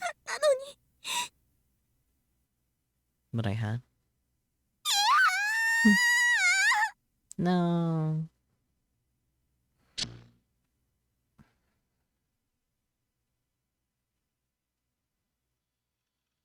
Strangles Takumi. Sana and Kozupi were dead. They died right in front of me. Rimi had killed them. And Rimi was asleep on my sofa. After Kozupi had died, Rimi had started shaking and screaming and then passed out. It had taken me a while to recover from the shock, but I was so scared, and I certainly didn't want to see Kozupi's bloody corpse anymore. I picked Rimi up and brought her inside. Rimi would let out an occasional moan, but no matter how many times I called her name, she wouldn't get up. I sat on the floor, waiting for her to wake up. My body was shaking so badly. Kozupi and Sana were dead. They weren't like the new gen victims. They weren't strangers. They were people I knew. People I knew. The three of us had all eaten garigari kuns together the other day. Me, Sana, and Kozupi. I looked at the photo we'd taken, bit my lip. My mind kept replaying the nightmare I just experienced over and over again. The bright red of Kozupi's blood, the slick, glistening red bones sticking out of her body, the empty, lifeless eyes. And the fear and indescribable, awful feeling that comes with seeing a person cease to be a person. And the sight of her tiny body being torn apart refused to leave my brain. I never realized just how fragile a human being was. I felt like I was going to throw up. I'd already thrown up 3 times, actually. What had happened to Senna? This is an 8-story building. Nobody could survive a fall from that height. She was probably... no, definitely dead. And the 2 of them were dead. This was impossible. It wasn't happening. It was a dream. It had to be a dream. They died in such horrible ways. It was Rimi that killed them too. I didn't want to believe it. I couldn't believe it. But it was the truth. I had no idea what caused Senna and Kozubi to change so abruptly. It said something about IR too. It probably had something to do with the scribbles on my old essay. But it didn't matter now. Knowing that Rimi was a gigalomaniac didn't shock me that much either. Rimi had fought them to protect me. Maybe she'd gone too far, but I wasn't gonna blame her for it. Still, it wouldn't be long before Rimi and I were arrested by the police. Senna and Kozupi's bodies were still out there. It wouldn't be long at all before somebody found them and called the cops. I couldn't let them arrest me. I wouldn't let them arrest me. I could just tell them the truth. I didn't attack the two of them. It was Rimi, and Senna had attacked us first, so it was self-defense. But of course, that wouldn't work. I knew that much. They were practically ready to arrest me over the crucified case. I was sure it would be the same this time. And I couldn't live without Rimi either. I needed Rimi here to protect me from Shogun. If anything, I was glad Rimi was a gigalomaniac. It meant that Rimi wasn't helpless. She wasn't just a friendly teenage girl. She had the power to fight Shogun, and she was on my side. And so I wanted her to wake up. I wanted her to wake up and get rid of Kozupi and Senna's bodies with her delusion power. Then the police wouldn't come after us. Nobody had found us yet, right? I held back the urge to vomit and looked toward the door. On the other side of it was Kozupi's bloody corpse. Of the two, it was more likely that they'd find Senna's body before they found hers. But once they found her, it would be all over. With Rimi still asleep, I had to do something to hide them. I was scared. I didn't want to look at a dead body, especially the dead body of someone I knew. I forced myself to go outside anyway, to protect myself and to protect Rimi. The sun had already set. It was dark on the roof. The moon wasn't out. The clouds had hidden it. I squinted and looked at the direction of Kozupi's body. Huh. I couldn't find Kozupi anywhere. The blood was still there, so it wasn't a dream. But the body was gone. How? Confused, I looked over to the edge of the roof of the street below. Nobody was down there. Senna's body wasn't there either. There was a pool of blood, but nobody seemed to have noticed it. Where was the body? When Rimi had passed out, the body had been there. Rimi hadn't used her gigalomaniac power to get rid of them. Then who? Ayase? But she was in a hospital in Yoyogi. Maybe Shogun? But he was my enemy. He wasn't going to do anything that would help me. What was going on? I sighed, feeling a mix of uneasiness and relief that the bodies were gone. I felt the prickling on the back of my neck. I was being watched. The same unknowable gaze. Shogun? Was he watching me? 僕を Don't look 見るな at me. I ran back into my room. Rimi was awake. She was looking around the room, with a confused expression on her face. She'd woken up, evidently, but what was I supposed to say to her? Rimi had been badly traumatized with the shock of killing Senna and Kozupi. Of course she was. It wasn't like Peking and Yaso. She said she didn't mean to kill them too. I had no idea what to say to a person in that situation, so I said nothing at all. Rimi was looking at me, bewildered. ここ Where どこか am な I? Huh? あなたは Who are you? 誰 Something was wrong. Ri- Rimi? リミ What's どうした got の it into you? リミ Me? Me? リミって Who's 誰だ Rimi? ろう私かな Is that me? 私 I'm not リミ Rimi. じゃないよ何言ってるんだ What are よ you talking しっか about? りしてよ Snap out of it. ね My 私の名前 name. は My name is. うーん I don't know. 嘘でしょ You're kidding me. 嘘 This is だ the よね joke, right? I stormed over to Rimi. 本当だよ It's true. Suddenly, she ran up and grabbed me. She rubbed her cheek up against me like a friendly pet. Caught off guard, I had no idea how to react. Valid. あなた Who are you? Are you my 私のお friend? 友達か You な must be, yeah. きっとそうだよねお友達 A って friend ね is somebody who's nice to me. 私に親切にしてくれる人のことあなた You は won't 怒 get ら mad ない at me, right? I 私 don't like it when people get 怒ら mad れる at の me. やだあとね And I don't like it when it 痛いの hurts either. すごく嫌だな Amnesia. And not just that. Regression to being a little girl. I thought that only ever happened in H games. Definitely never thought I'd see it in real life. But maybe it was possible. Rimi had really freaked out when she killed Kozupi. And ギガロマニアックス every となったもの Gigalomaniac has been broken once in the 誰だろうと past. 一度は壊れているんだよ And that's what Senna had said before she died too. Maybe Rimi had broken. It made my heart commit suicide. The words came to me. I couldn't remember when I'd heard them, but I felt like someone had said them to me before. What if the shock of killing Kozupi and Senna had caused Rimi to make her own heart commit suicide?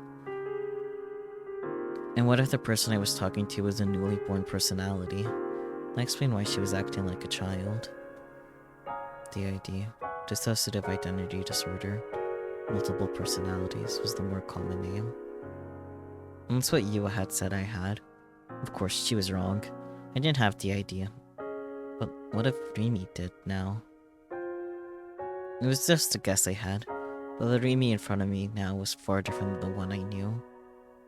And this Rimi was nothing like the one who'd been so kind to me before, the one who told me she'd stay with me. こんなの I don't. I dropped to my knees. I felt awful. Rimi was looking into my eyes, confused. Her eyes were so pure, so innocent.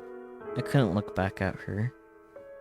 Maybe I was lucky that Kozupi and Sana's bodies had disappeared. But with Rimi like this, who was going to protect me?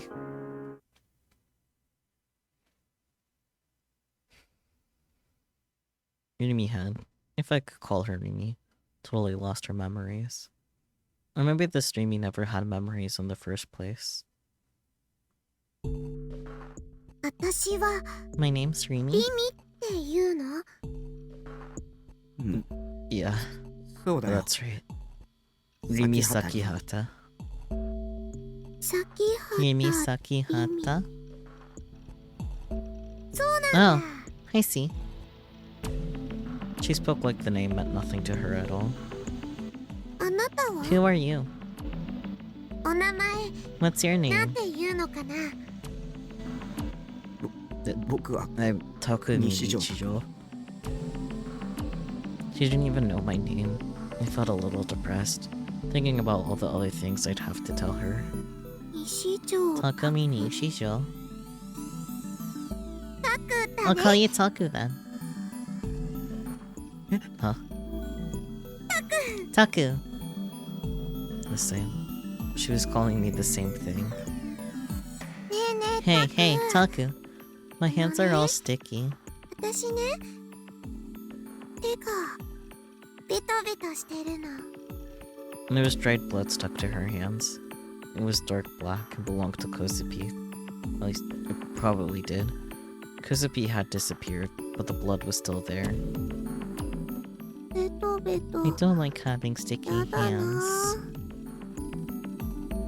な She was looking at her hands glumly. I remembered Kozupi's smile and felt an aching pain in my chest. I tried to ignore it, and I went to get a wet towel. ほら Come on, 手 hold 出 up して your hands. Rimi nervously offered me both her hands. I wiped them with a towel. The white towel quickly turned red.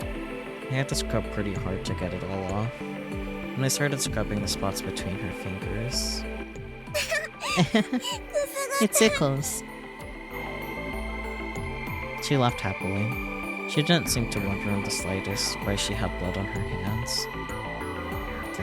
Why was I the only one who was concerned here?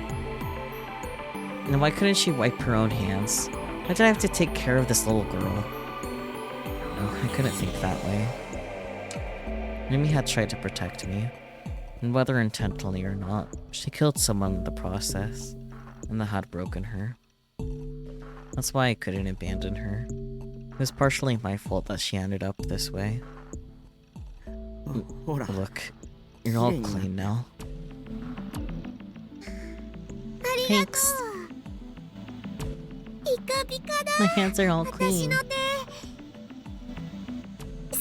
I feel so much better. She got my hand and wrapped her fingers around mine. She was shaking her hands up and down innocently. She looked like a child, having the time of her life. For some reason, seeing her smile made me feel sad. Hey, Rimi. Will you protect me?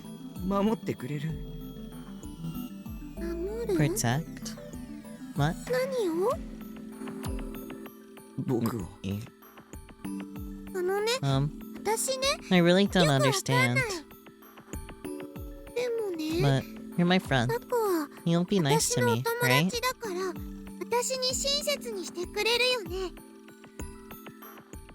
So, I'm glad you're here.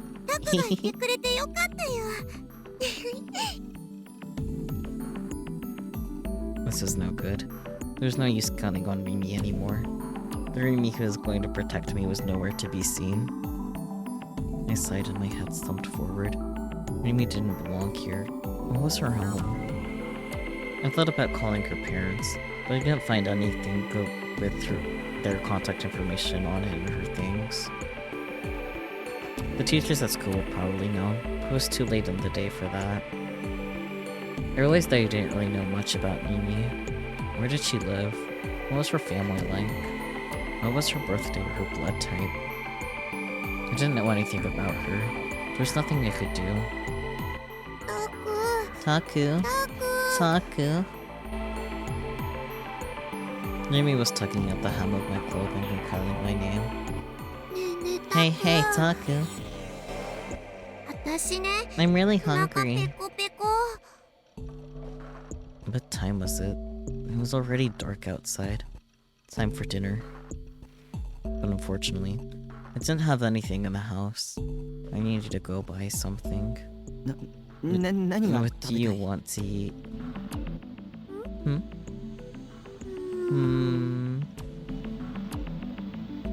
When you had amnesia, did you forget about foods too? Maybe you didn't know what kind of foods there were or what they tasted like? Oh, I know. I want soba noodles. Soba noodles. I like soba noodles. You do? I do. Mike, have you ever eaten them before? Eaten them? Maybe not. But I like soba noodles. What was going on? Were her memories coming back? Or did she keep the memories of the old Rimi's favorite foods and lose everything else? It'd be a big help to me if her memories came back, but I decided I might as well go to the supermarket to get some soba noodles. Rimi, stay here. Don't go outside for any reason. Okay. Snap. I tried mimicking the pose that Rimi always used to do. I put one hand up to my head like a salute. Maybe this would help her remember something, I thought, but... Snap? What? That's really cool. It didn't work at all. She was looking at me with eyes filled with wonder and excitement. I suddenly became extremely embarrassed and ran out of the room.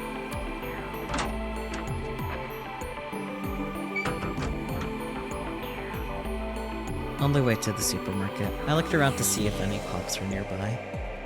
Sana and Kozupi's bodies had both disappeared. If the police were nearby, that would mean there was a witness. And if there weren't, that would mean nobody had seen what happened. If it was the latter, that might mean nobody was going to find out for a while. And of course, I also watched the shadows constantly to see if Shogun was lurking nearby too. Fortunately, I wasn't feeling the gaze of God, but still, I didn't want to go out at night. The dark scared me. And when I looked into the dark, I could see Sana and Kozupi dying in front of me again. I could see their mangled corpses. I quickly looked away and stared down at my feet as I hurried to the supermarket. Man, I want soba now. When I got back to the base, I pulled out the portable gas burner to boil some soba noodles outside. And there's no air circulation inside the container house, and there's a lot of stuff that was flammable too. It was too dangerous to do it inside. I tossed some soba into the pot. Of course, they were cheap, dry instant noodles. Numi was looking at the pot, fascinated. お蕎麦って So this is how you こ make うやって soba, 作 huh? るんだね。 The pool of blood from when Kozupi had died was still there. It was almost dry now, and at night, it just looked like a dark stain. I broke down some of the cardboard boxes from my room and put them over it. It didn't actually help anything, but at least it saved me from having to look at it. タク Taku! こぼれ It's そうだ going よ to boil over! I went back to the burner when Rimi called my name. It was boiling too much, and at the point of overflowing out of the pot. Rimi was just watching it, letting out small gasps of amazement. She wasn't moving at all otherwise. 火を消して Turn off the heat!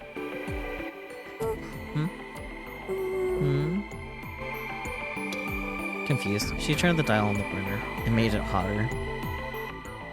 Wow, it's boiled over. Amazing. いや No, すごい it's じゃ not ないでしょ amazing. I quickly shoved her out of the way and turned off the heat. A lot of the water had spilled out of the pot. Well, whatever. As long as it was edible, I didn't need to think too much about how firm the noodles were or how it tasted. I drained the noodles and washed them with cold water. I didn't know much of anything about cooling soba noodles. I just did it because that's what the instructions said. 冷やしと Do you あったかい want them のと hot or どっ cold? ちがいい Cold! I put them in the bowl and poured in some of the broth that I'd seen at the store along with the noodles. For toppings, it had green onions. I'd sliced them up and we were done.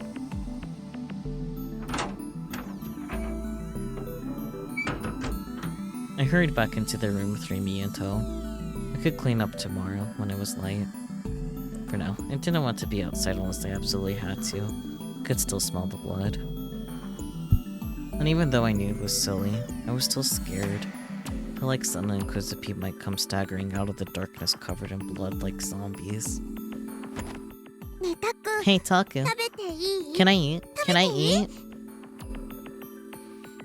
Yumi didn't share any of my worries, it seemed. No, maybe that's why she changed from her last personality into this new one, so that she could forget the fact that she killed 2 people. どうぞ Go ahead. Yay! Let's eat! She grabbed the chopsticks. She was holding them like a fork. She put her lips to the bowl and slurped the noodles out. This is exactly how an lolly would eat. Thank you. Thank you very much. She'd forgotten how to use chopsticks too from the look of it. And forgot to make soba noodles to turn off a burner too. But she still knew to say, let's eat before she ate her food. It wasn't amnesia then. She just regressed to a childlike state. It's still amnesia. Like, smacks the back of Taku's head. Yeah. I'm pretty sure that that's because of the lolly comment, but like, that's still amnesia. Like... 食 I can't eat it. え Huh? 食べ I られ can't る eat it. Mimi was having trouble eating her noodles and getting frustrated. She was trying to eat them the wrong way, and it wasn't working. 食べさせて Feed me. なん Why? だと Was she serious? Maybe wanted me to feed her? I felt like I'd become her nurse. No, maybe her father. Please, I couldn't handle having a daughter my own age. たく Taku. She begged me, exactly like a little girl would. I gave in inside. Okay, ほら open up and say, あーして She brought her mouth down on the noodles I offered her and began to chew happily. おいしいわ It's yummy. それはいい Good. よかった Suddenly, I realized. This was it. This was normal everyday life with a 3D girl next to me. This was what I wanted. I didn't need any dramatic events like in an H game. No getting involved in her deep psychological traumas. No minor misunderstandings that blew up into fiascos. No murders to solve. This daily life was far too boring to be in a game or novel. But this is what I wanted. And now I had it. And it was with Rimi too. To be honest, I thought Rimi was cute. She even said she'd protect me. I wanted to be with her forever if I could. But this was all a lie. This life wasn't going to last. And this Rimi wasn't Rimi. What I had now could end at any moment. And when I thought of that, it made me feel so sad. So lonely. So empty. 戻ってきてよ Come back. リミ Rimi, 本当に come 戻ってくれ back. I whispered. メールだよ You've got mail, dork. I gasped. I heard Seidatan's voice from the computer. Somebody had sent me an email. Shogun? I had a bad feeling. Whatever was in that email, it wasn't good. I didn't want to see it. 僕を Don't look at 見 me. るな I felt the gaze. Somebody was watching me. It felt stronger than it usually did. I looked around. Nobody was here but me and Rimi. I stopped feeding her, so Rimi had gone back to doing battle with her noodle bowl. She wasn't looking at me. Which meant there was only one person who could be looking at me. Whose eyes are those? I didn't even need to ask. I let out a moan as I headed to the PC. I checked my messages. Wake up. There's only one new message. Its sender was... Shogun. Damn it. Damn it. Damn it. What did he want now? Was he gonna kidnap Nanami for real this time? Or was he coming to kill me himself? The hairs on my body stood up in terror. The prickling at the back of my neck got even stronger. I felt sick. My head hurt a little too.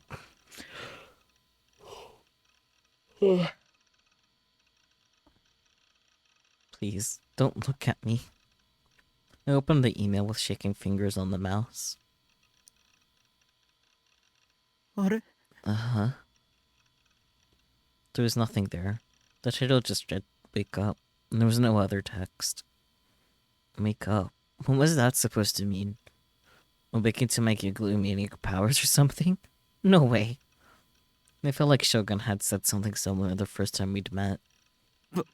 バカにして Stop messaging me. Stop messing with me, rather. Is it that fun to frighten me like そんなに this? 楽しいか I started to get mad. And at the same time, I wanted to get rid of the fear that was building up deep in my chest. I slammed my palm down against the keyboard. A noise came from the speakers. Had I broken something? 目覚めて Oh. もう時間がない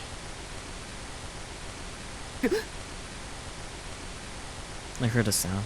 I heard something mixed in with the noise. I checked the PC, a little worried. That B3 player wasn't running. It didn't have any video sites open in the browser either. I wondered if maybe Shogun had sent a virus along with the email, but there weren't any files attached to it. 時間がないんだ Again, I was hearing it again. It hurt to breathe. Sweat was beating on my forehead. Right. I could just kill the sound. If I muted the computer sound, this confusing noise would go away. I clicked on the sound icon in the bottom right of the screen. When the volume control menu popped up, I set everything to mute. Hi again, Spooky. Welcome back. You've missed a lot. No, I wouldn't have to hear anything. That noise almost sounded like a voice. Whatever it was, I wouldn't have to hear it anymore. I was tired, confused, and on edge. Of course I was. I'd seen 2 people I knew die right in front of me just a few hours before. And I'd seen something weird at the hospital when I went to see Ayase too. There was that weird call from Nanami. Whatever that noise was. It was just nerves.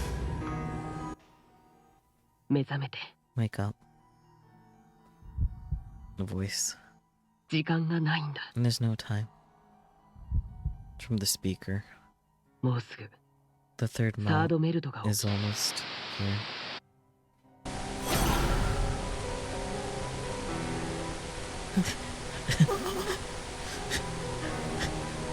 Sorry, the first time it says subject correctly, but then the second time it says subject.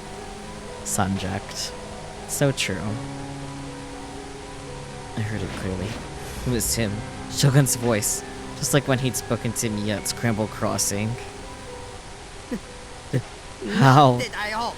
I muted it. タク Taku? サードメルト What's the third って mount? 何 Rimi looked confused. The expression on her face was still one of a childlike innocence. I rushed over to Rimi. I grabbed her by both shoulders and shook. Rimi, please, wake up. Ow, you're hurting me. Say it. Tell me you'll protect me. I can't handle this alone. He's going to kill me. Please, し don't ないで hurt me. I won't be mad at you. I need you here for me. So, 痛いの please, don't hurt me. Tears fell from her eyes. I was scaring her. Her shoulders were shaking. I slowly let go. あの無用 Please, 目を覚まし wake up. Nope. And there goes the third mount. Uh-huh. The floor began to shake violently. An earthquake? It was bigger than the last one?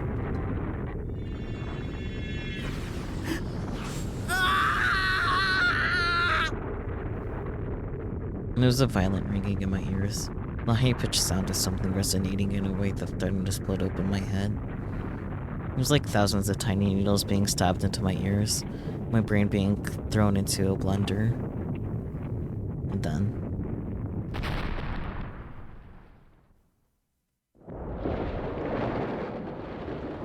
with a terrible impact, my vision turned white.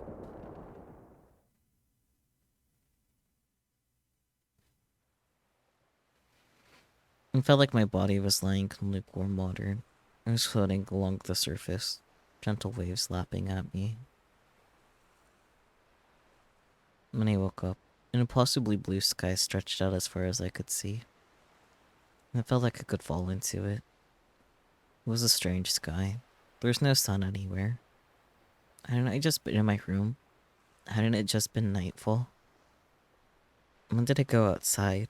When did it become daytime? During the last earthquake, I'd been out for over an hour. Maybe this time I'd been out for a whole night. Remember the terrible impact of the earthquake. It was like the rumbling of the earth had resonated with the blood flowing through my body. and the vibration threatened to tear me apart. Maybe this was heaven? Maybe I died in that earthquake? Heaven? Creepy otaku like me wouldn't be allowed to go into heaven. Especially since I was such a terrible older brother, and I couldn't even protect my sister. I'd even forced Rimi to kill Kozupi and Senna. I belonged in hell. Of course, if I had the chance to go to heaven, I'd take it though. My body felt weird. It was like I was walking on a fluffy cloud or something. I forced myself to sit up.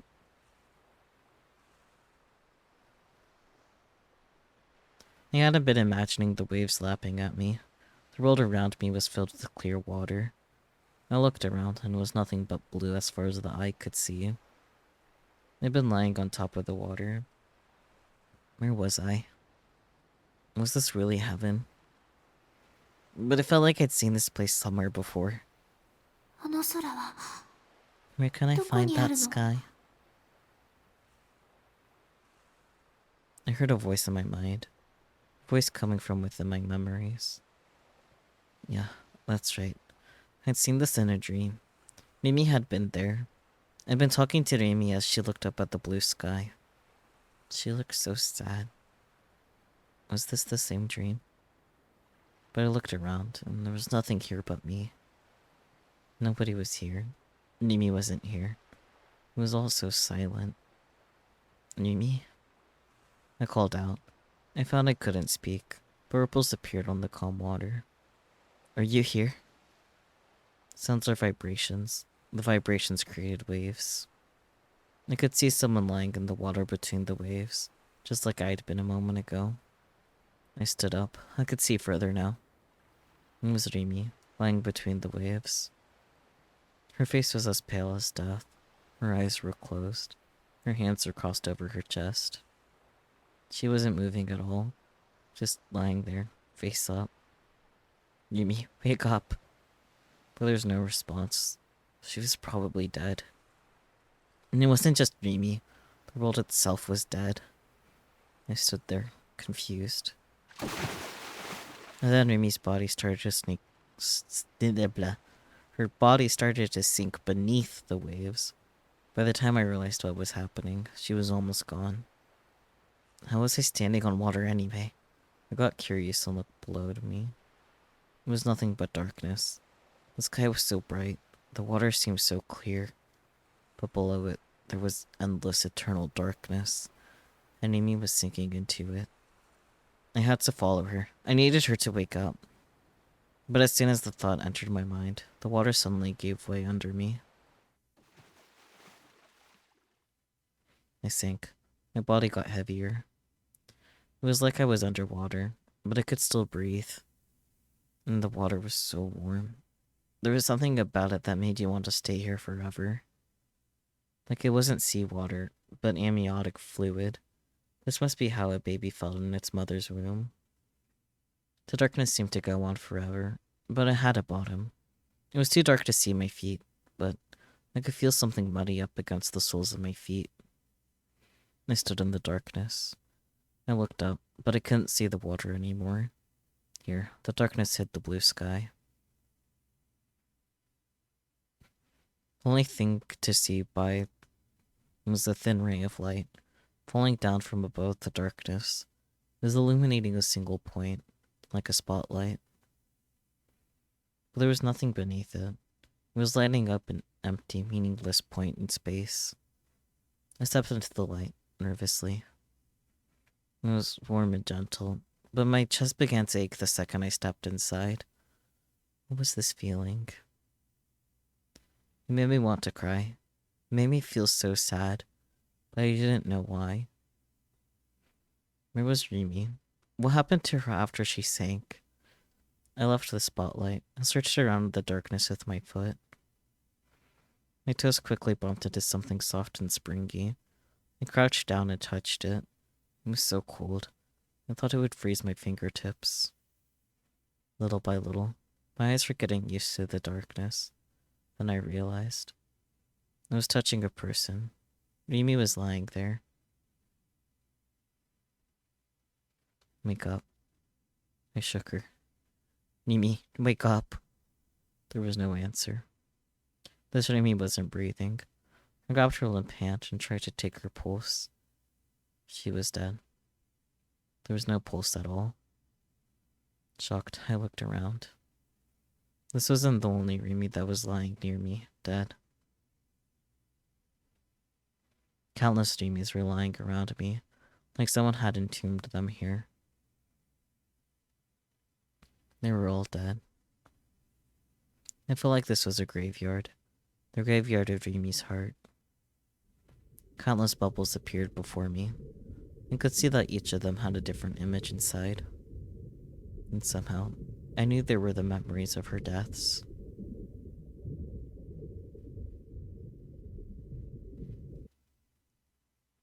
My first memories are of falling rain and gray clouds covering the sky. When was it? I was still in elementary school. 6 years ago, maybe? It doesn't matter when it was. My memories aren't connected like that. I could see my dad lying there without a head, and my mom crushed by steel. A second ago, we'd all been in the car, happy to go on a family trip. And then a big truck came out of nowhere. The next thing I knew, it squashed the car flat. It hurt so bad, like my whole body had been torn apart. I could barely stay awake. I could still hear the sound of the squealing car brakes playing again and again in my ears.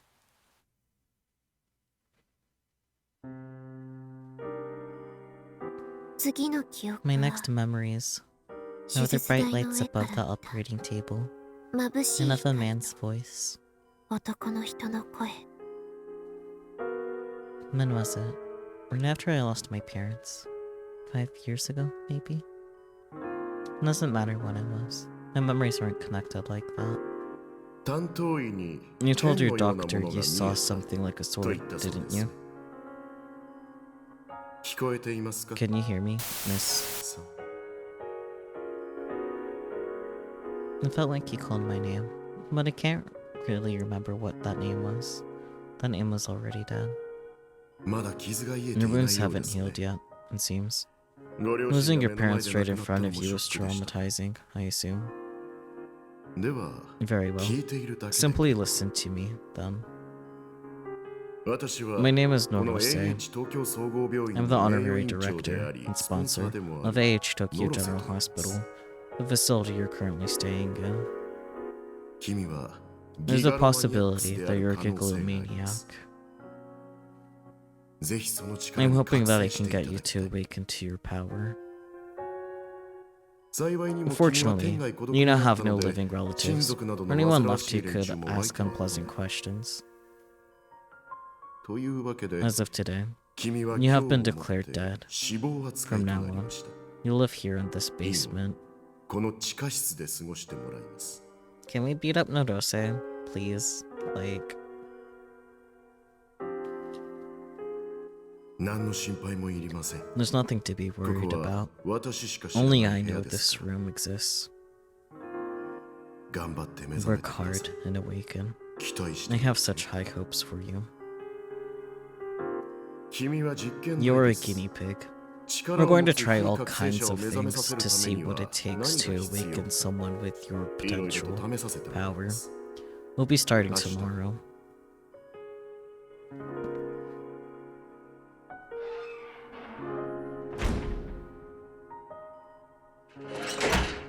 I just stared into the lights hanging from the ceiling. I didn't like the dark.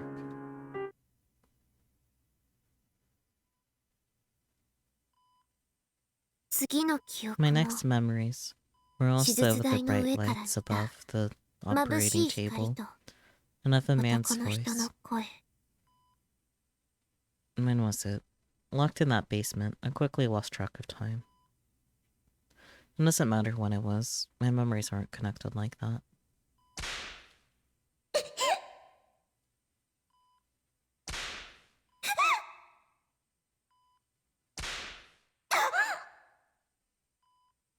You're a very strong girl. Your skin is rotting away. You're bleeding. Why do you still try to endure the pain? 早く目覚めれ Just ば楽に awaken, なると and it'll all be over.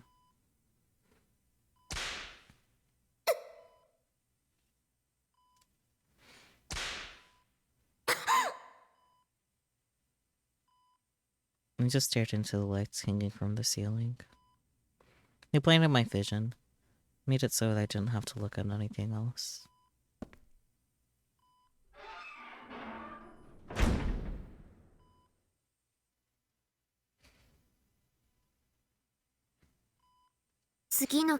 My next memories were also the bright lights above the operating table, and of a man's voice. When was it? Locked in that basement, I quickly lost track of time. It doesn't matter when it was. My memories aren't connected like that.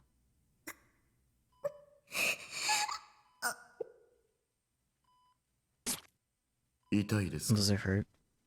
I'm simply cutting away at the surface of the skin. It'll bleed heavily, but not enough to be fatal. In 3 days, infection will set in, and the itching will be terrible. That's when the real experiment will begin. Don't worry. I'm a doctor.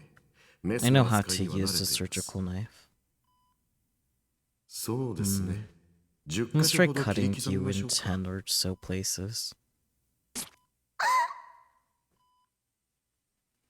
I just stared into the lights hanging from the ceiling. They blinded my vision, made it so that I didn't have to look at anything else.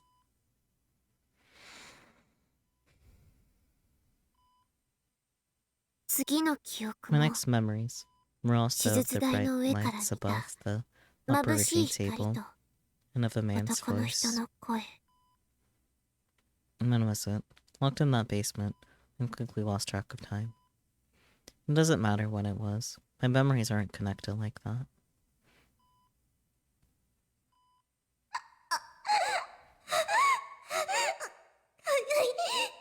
It itches.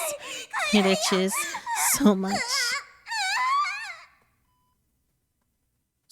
I see. It itches, does it? But you're not allowed to scratch it.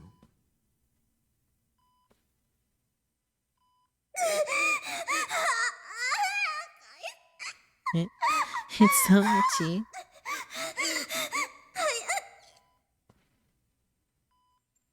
The human body is a strange thing.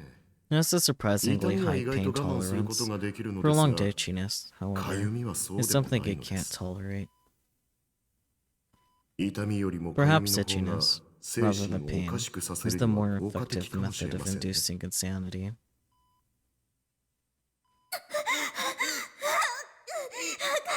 It's so itchy. Itchy, itchy.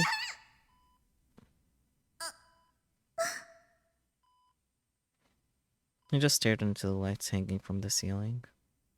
They blinded my vision, made it so I didn't have to look at anything else. And then I killed myself.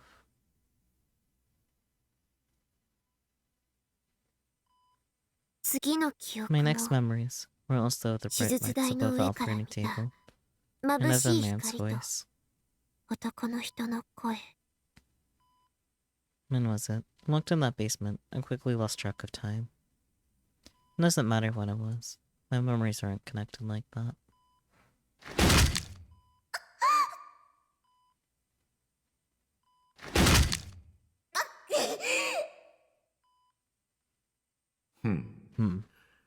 I resulted in a compound fracture of the upper left arm. I see.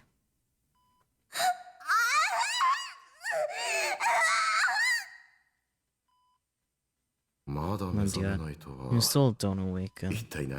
What is it that's lacking, I wonder? Very well. I suppose that will have to do for today's experiments. Get some rest.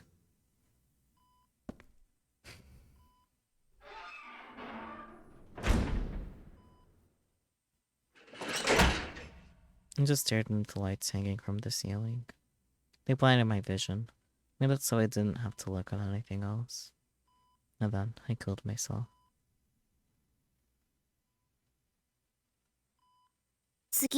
My next memories We're all set 手 up the 術台 bright の上 lights から above 見 the た operating table 眩しい and of a 光 man's と voice. 男の人の声。 When was it? Locked in that basement, I quickly lost track of time.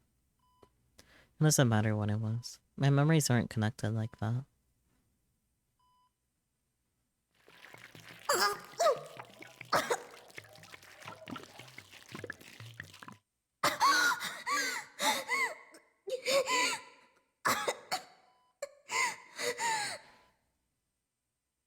Waterboarding was a torture technique used by the American CIA until quite recently, actually.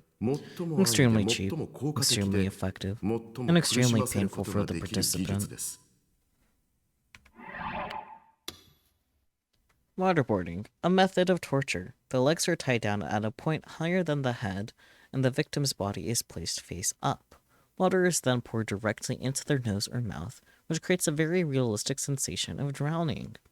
As this drowning sensation is not a type of pain and no physical harm is being done to the body, America insists that waterboarding does not violate the Geneva Conventions.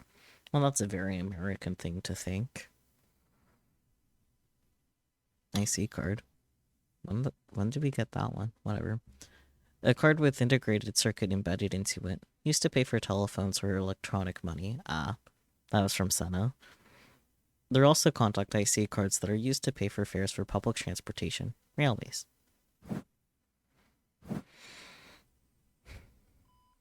It's a form of water torture.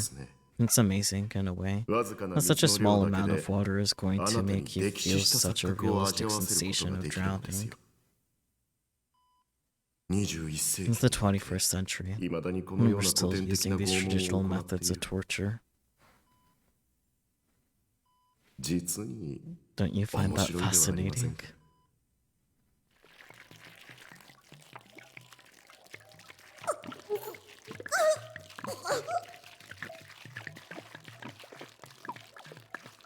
I just stared into the lights hanging from the ceiling.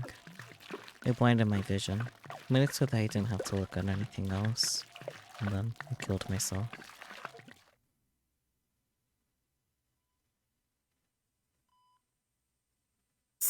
My next memories were also of the bright lights above the operating table and of a man's voice. 男の人の声。 When was it? Locked in that basement, and quickly lost track of time. It doesn't matter when it was. My memories aren't connected like that.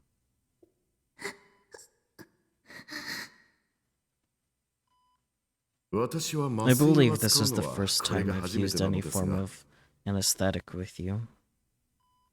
It appears to have worked. How do you feel? You're presently paralyzed from the neck down. It's rather stressful, being unable to move your body, don't you think? I'm going to keep you like this for a year or so. Don't worry, you'll be given nutrients via injection once a day. How about just an IV line 24/7? Like, you're a doctor. Wouldn't you think that an IV drip makes more sense? Whatever. Goodbye. Have a nice year.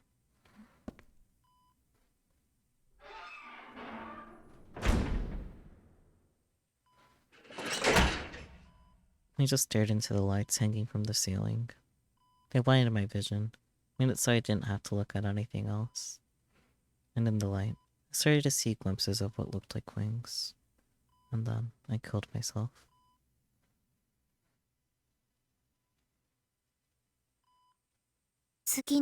My next memories are of the bright lights above the operating table. Just the lights this time. When was it? Locked in that basement, I quickly lost track of time. It doesn't matter when it was. My memories aren't connected like that.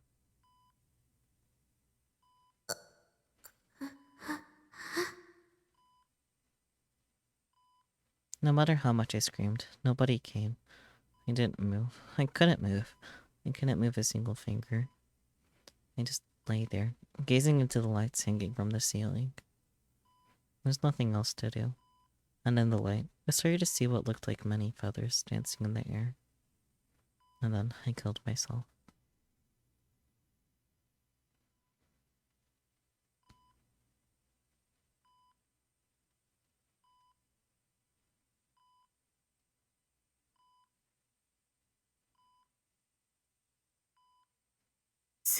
My next memories were also of the bright lights above the operating table. Just the lights, this time. When was it? Locked in that basement, I quickly lost track of time. It doesn't matter when it was. My memories aren't connected like that.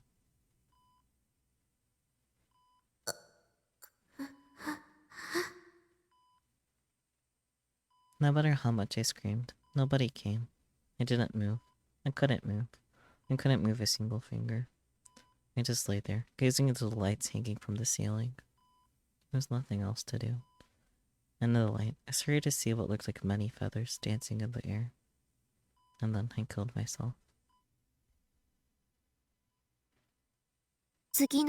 My next memories are of the bright lights above the operating table, and of a man's voice. When was it? Locked in that basement, I quickly lost track of time. It doesn't matter when it was. My memories aren't connected like that.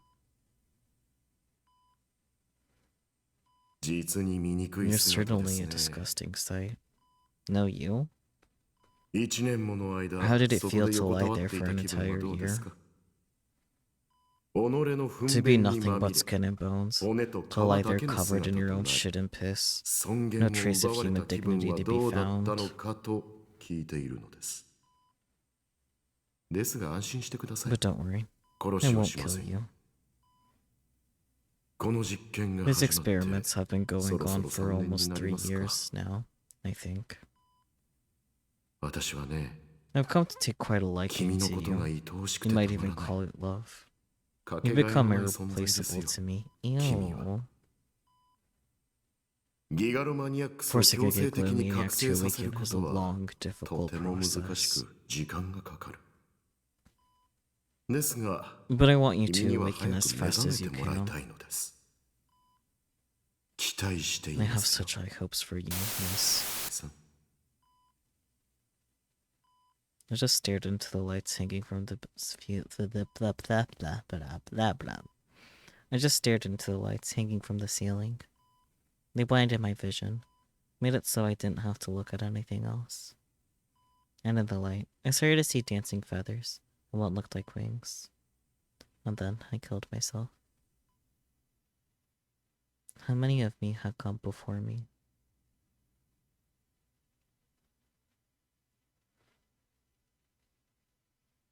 That's enough. Just stop it. I had no idea that such a horrible past lurked on the other side of her smile. I grabbed one of the rimi corpses and held it to my chest. It was so cold. I could tell there was no soul within.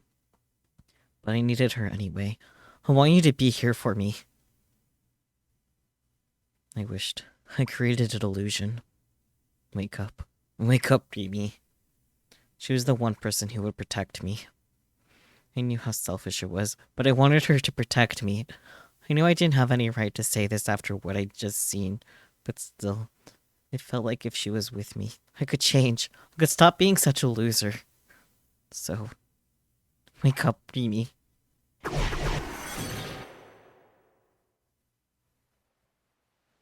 The next thing I knew, I was back in the blue world. The water was rippling with tiny waves. And up from below the water came countless rimis. All of them had closed their eyes. They were standing motionless on the water. They all started to slide above the liquid surface without moving their legs. One rimi overlapped with another, which then overlapped with another. The rimis were all fusing together. I watched it all happen in shock. Before too long, there were just 4 rimis left, and then 2. And the last two rimis fused and became one.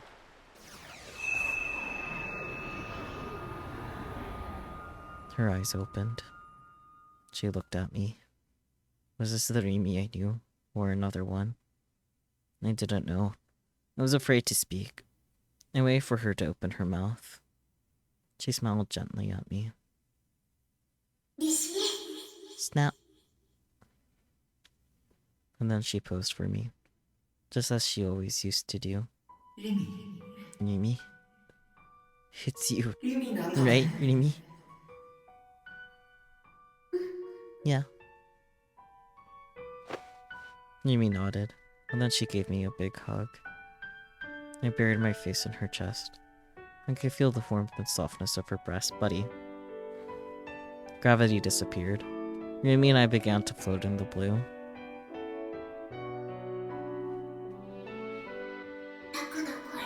I heard your voice, Taku. You said, wake up, Rimi. I'm glad. I'm so glad. We laid there, and she held me in her arms, softly stroking my hair again and again. It felt so good, like her kindness was all around me. I felt safe, like when my mother had held me when I was young. I wanted to stay like that forever, but I had to make sure that this Rimi was the real Rimi. I lifted my head just a little to look at her.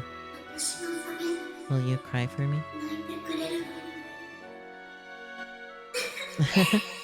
Taku, you're such a crybaby. She laughed loudly. She laughed, even though her past was so terrible. I remember all of it.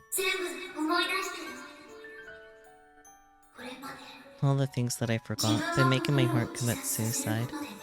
So many things. But maybe it'd be blah, blah, blah. It would have been easier if I didn't remember. Definitely would be easier if you didn't, but that's okay, sweetie. Rimi. She looked like she was going to cry, but then she forced herself to smile and ran her fingers through my hair. Hey. Want to kiss? Huh?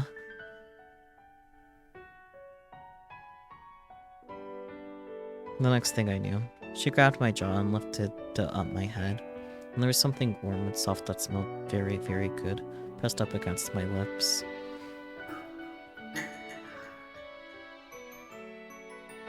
Yumi's face was right in front of me. Her eyes were closed. I could feel her breath on me. So, this was a kiss. It was so sweet. It felt so good. I thought my brain would melt. And this one kiss filled my heart with love for her. He was a creepy otaku loser who couldn't do anything but depend on her for help. But still, I wanted everything she had. I closed my eyes. I tried to remember the feeling so I would never forget it.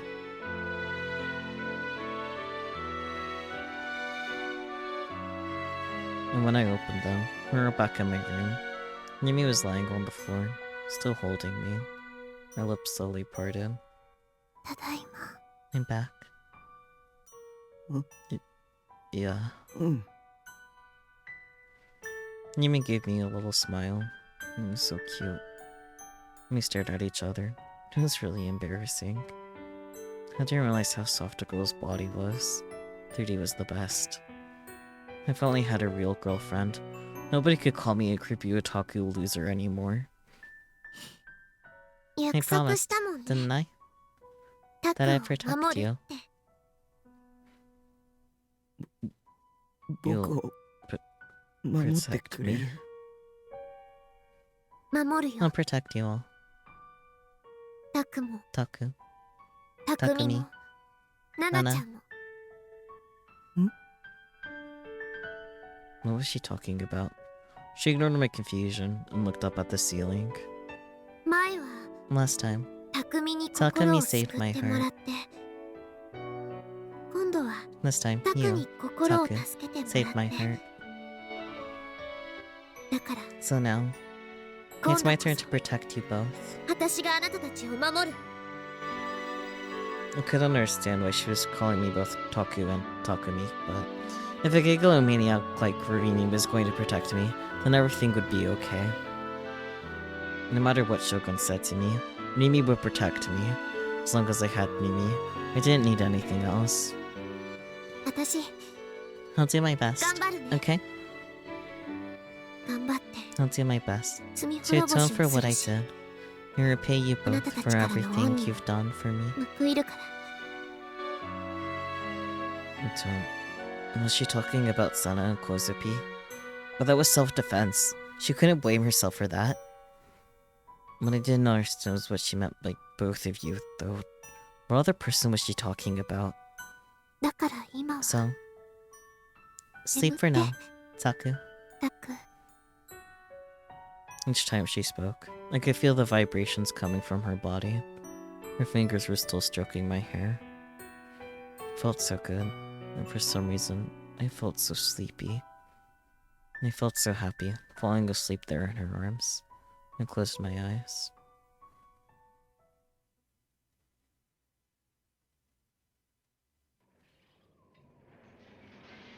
When Misaki Hata left the shipping container, the world was completely different than it had been before. A city of death. That was probably the best way to describe it. Several of the buildings in the vicinity had collapsed. The ones that were still standing had deep cracks in their walls. サードメルト And the third melt. これほど It's だな even worse than I thought. 手遅れだったよ We were too late.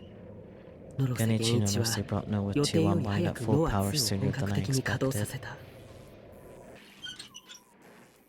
The boy sitting in a wheelchair appeared on the roof. This was an old building, not built to accommodate people with disabilities. It was impossible for the boy to have gotten up here alone, but he was here anyway.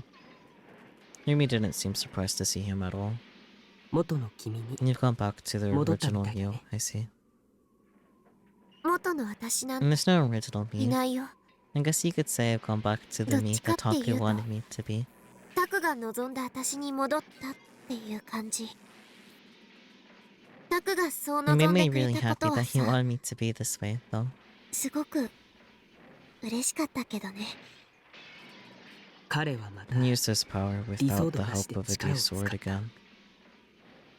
もう少し追い込 Apply a めば little more pressure, 覚醒 and 的 he'll awaken.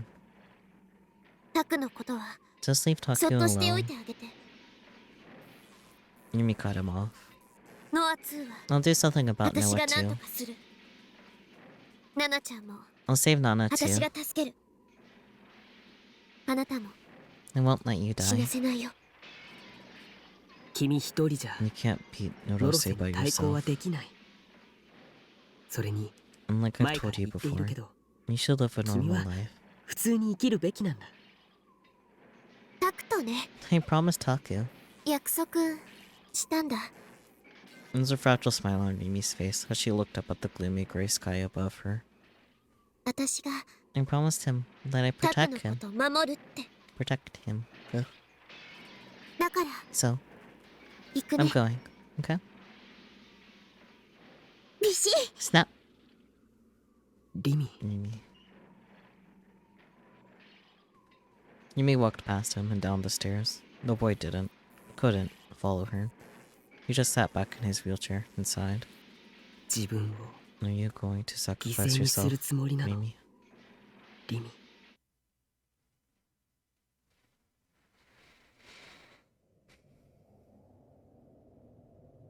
Noah too, bringing of disaster, or perhaps the creator of mankind's utopia. Mimi didn't really care whichever it was, she was going to destroy it. Mimi knew where Noah too was. A shared awareness, quietly and cleverly slipped into the human mind. It was right in front of Shibuya Station. It was in a building that was supposedly been torn down years ago. Nobody suspected a thing. Nobody went inside. Mimi opened the door to what had once been a planetarium and stepped inside.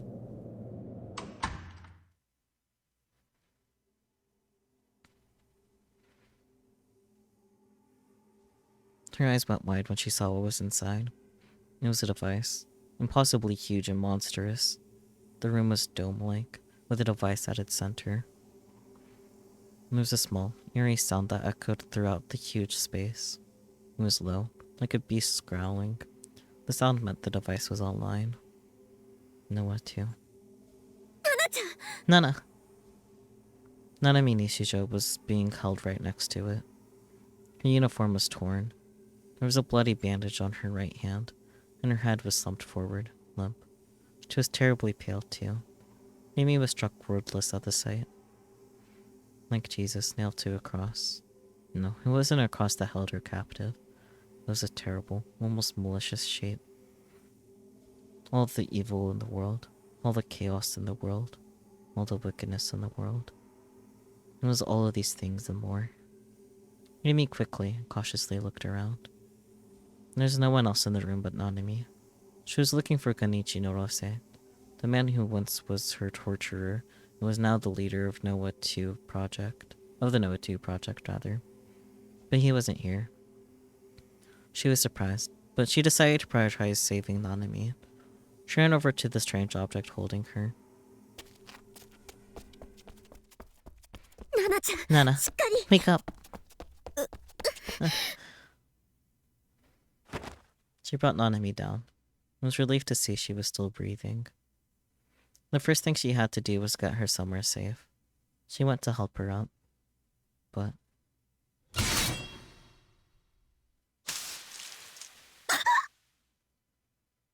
a terrible pain in her back, like something tearing through her. Rimi spat out blood. The blood fell on Nanami's clothes. It's been so long since you've met. And you're not even going to say hello. She turned around, trying to hold back to the pain. Kenichi Norose was standing right there. In his hand was the strange object that had been holding Nanami. It was a sword. It was Kenichi Norose's D-sword. And now it was stabbing into her body. Norose slowly pulled back his hand. The sharp blades of the D-sword slipped through her body, cutting into her bones. Rimi arched it back and began to flail from the pain.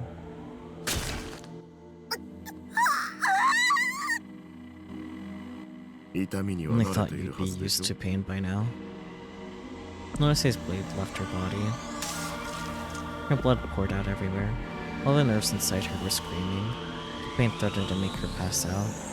And that girl is my babe. Just how I'm going to lure Takumi Nishijo here. I can't have you taking her.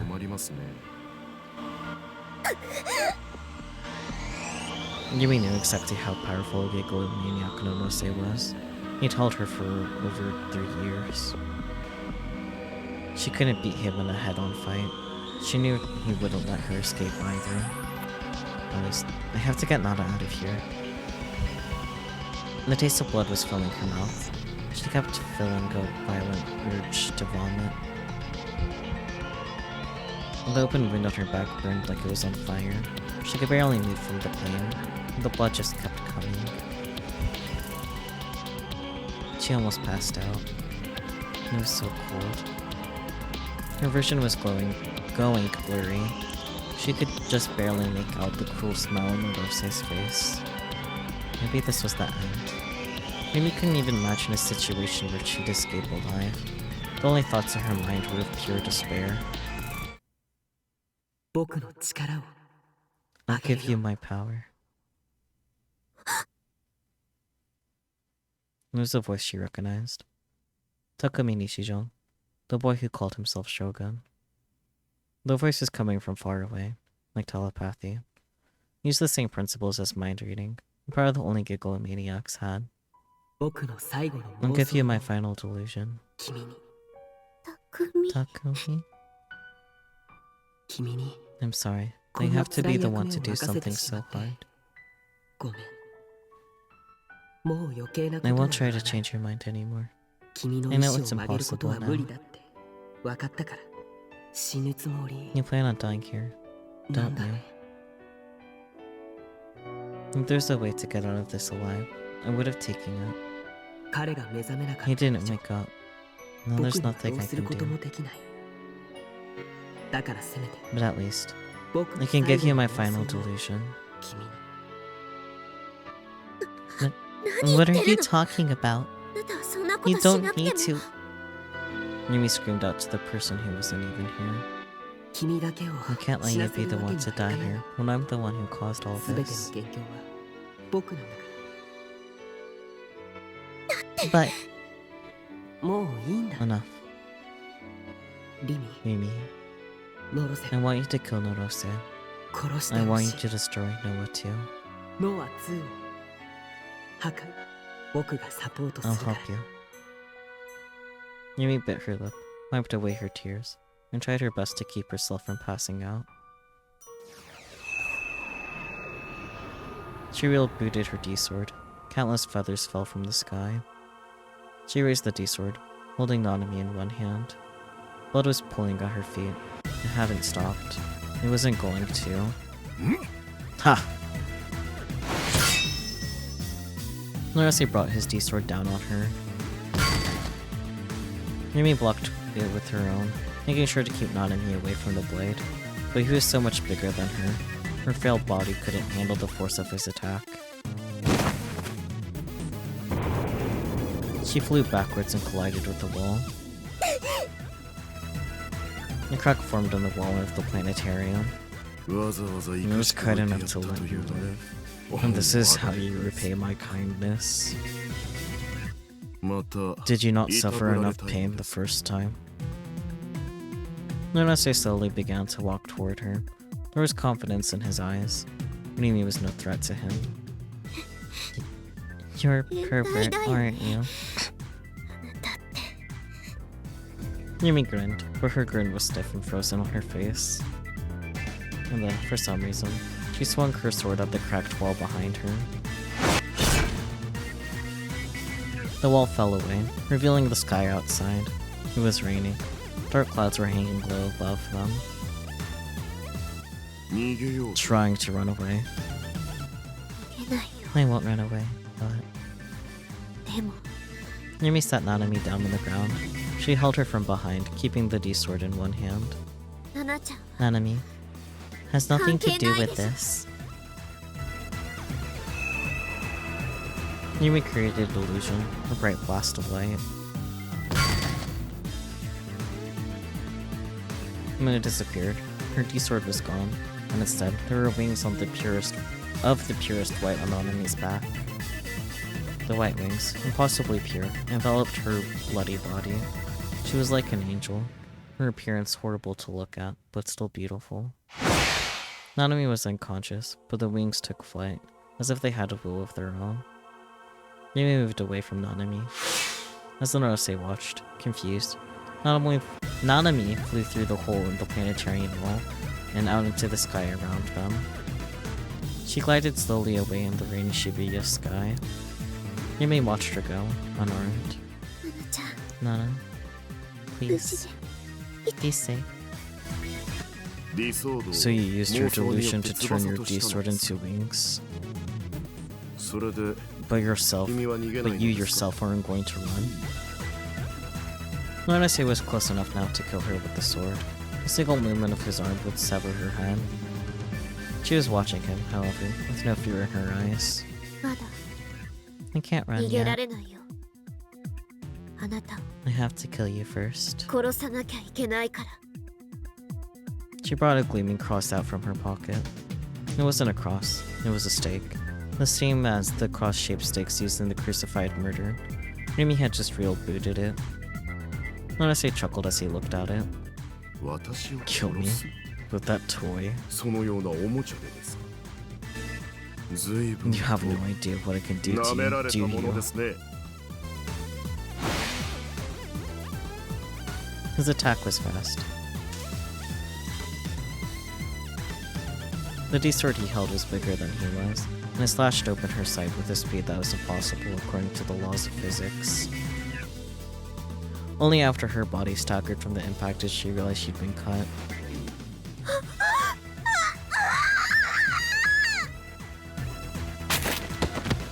She collapsed, screaming from the pain.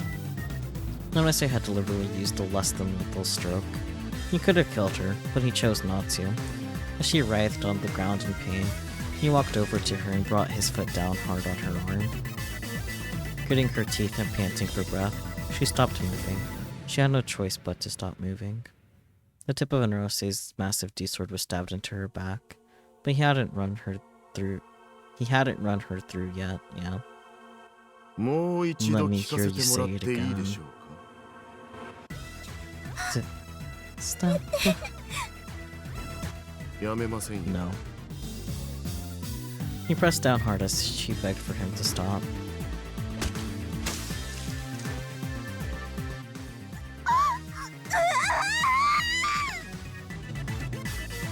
The tip of the blade dug even deeper into her bloody body. It was like he was pinning it inside to a block. それで So, you 私 said you を were going 殺 to す kill と言 me? いましたか Or did I hear you wrong? それとも私の聞き間違いでしょうか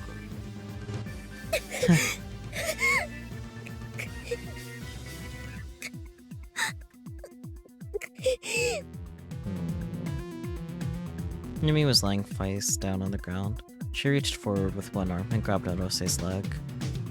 There was a firm resolve burning deep within her tear-stained eyes. She glared up at Norose from below. 殺してあげる Yeah. I'll kill you. あなたを Norose pulled out his sword and kicked her in the jaw as hard as he could. Her body rolled along the floor like a doll. しばらく会わな You've いう grown ち to に be 実 quite に the 不愉 nasty 快な little 人間 girl になっ since た we ようで last すね met. すでに君を You're 騙 of せ no ま more す value to 身 me. を価値があ I る let か you と思 live い because 生 I かしてお thought き you ま might し be of た some further use. もういりません But I have no further need of you. Ugh. Yumi was already at death's door. She got up and was trying to crawl toward me. But with no D-sword and no ability to walk, she was as good as dead. 私に You're 生 going 意気 to な口を regret 叩いたことを talking to me 後 the way 悔し you ながら死んでい that て way くだ before さい you die. Hmm. 例えばそう Perhaps で I could す spend the ね next 30 years これから torturing you 30 every 年ほ day. ど私が Besides 君に毎日 your 拷問を course. 施してあげましょうかもう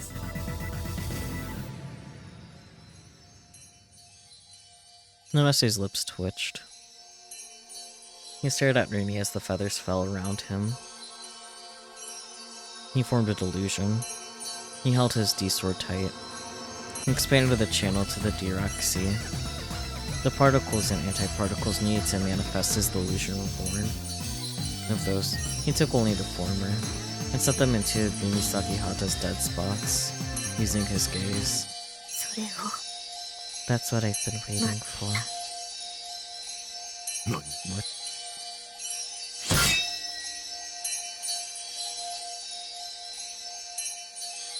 Biblically accurate Rimi delusion, let's go! In an instant, the feathers turned to eyes. Until that moment, the eyes looking at Norose had been Rimi's, but now he was surrounded by 1,000 eyes, all floating in the air. その目 Whose eyes 誰 are の those? This was the final delusion that Takumi had given her.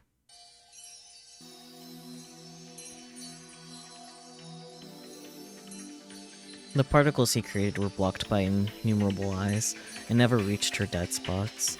And then all the eyes linked with the Dirac Sea, creating anti-particles of their own. An impregnable defense against the Giglomaniac's power. Only Takumi Nichijou could create such a thing. Only a Giglomaniac with enough power to give life to an entire human being was capable of such a feat. And even then, only by using the last dying embers of his life. A monstrous delusion, given life by real bleeding. Nonose gasped in shock as the eyes surrounded him. Wherever he looked, there were eyes staring back at him. And more were appearing out of nowhere. Soon, he saw nothing but eyes, and the eyes were getting closer. An instinctive fear took over. He clenched his jaw and began to wildly flail about his D-sword. Blood spurted from the eyes as he struck, and they closed and disappeared. But behind him were more. No matter how many he destroyed, more came. Don't look at me! それなら Then never open your eyes もう again. 一生目を開けなければいい Nonose felt a pressure in his chest, and then a pain signal reached his brain.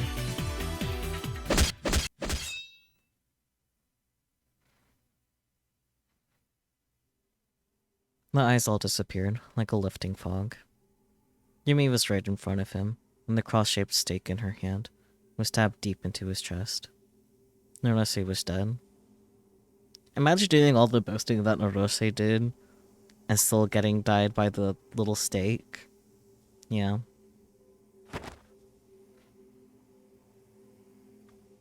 After she was sure he was gone, Mimi dropped helplessly to her knees. She was bleeding badly, and her face was pale and clammy. She was barely even conscious. Her breathing was ragged and painful. Her vision had already gone dark. She could just barely make out the eerie sounds made by the still functional NoAH too. But I'm probably going to need someone else to destroy it.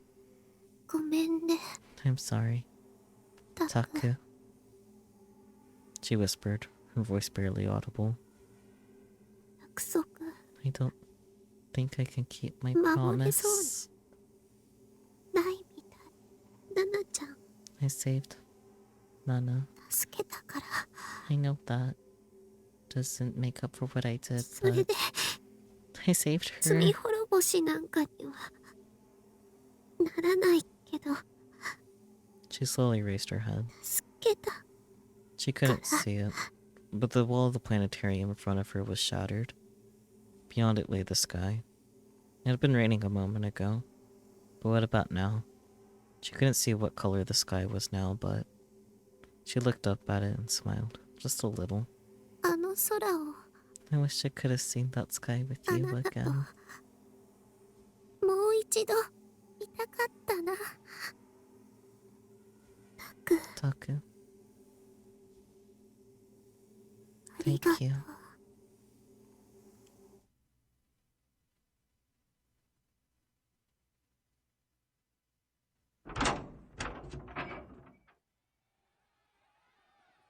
I opened the door to the base and headed outside. A beautiful blue sky spread out before me. It felt like it had been raining just a moment ago. It must have cleared up in an instant. Yumi was nowhere to be seen. She disappeared without a word. She left me once again. I'd waited a few hours, but she didn't come back. Instead, waiting outside the room for me was... No. Nah. Shogun! The wrinkly boy in the wheelchair was looking at me. He seemed almost upset, like he didn't want to be here. I dropped to the ground in fear. 君は You're afraid これ now? から自由だよ Huh? 僕は You'll あと be 1 dead 時間 within も an しないう hour. ちに生き絶えるだろう君に脅威を与 The える person who 存 was 在は threatening you, リミ Rimi が killed him. 殺してくれた I gasped when I heard him say her name. Rimi had gone to protect me. 青いセナと I 追い hid the 払う bodies 女性 of の死体 Sena は Aoi and Kozue 僕が隠しておい Orihara. たナナミは Nanami was 病院に taken 収 to 容 a された hospital. だから君は So, もう You're 自 free 由だ now. What was he talking about? Wasn't he my enemy? リミ Mimi. What about her? リミはどこ Where's Rimi? リミは Mimi's not coming back. 戻ってこないよ Huh? それじゃ Goodbye. With a practice hand, he turned his wheelchair around until his back was to me. I blinked. In a span of less than a second, he was gone. What was going on? What had happened? I heard a low rumble in the distance. I looked toward the center of Shibuya and saw a single trail of black smoke rising up into the sky. Maybe there was an explosion? Something had happened. Something was happening. A riot? Something more supernatural? Maybe a fight between gigalomaniacs? I was so scared. I was so scared of the strange things Shogun had just said to me. I didn't want to go outside. リミは Mimi's も not coming back. う戻ってこないよ Yumi might be there. I felt strangely calm, even though she'd left me again. It was odd, but it didn't feel like she'd betrayed me. Instead, I was sure that she was somewhere out there, all alone doing her best for me. But Rimi, you've already done your best for so long. You suffered so much. You don't need to suffer anymore. It's not fair. I remember the soft feeling of her lips. I decided to go look for her. I decided to stop hiding in my room and being afraid. Things were about to change. For me and for her. Our lives were going to be different from now on. There were so many happy things, so many wonderful things waiting for us. We just had to believe. I'll go to school with you. On break, we can talk about whatever.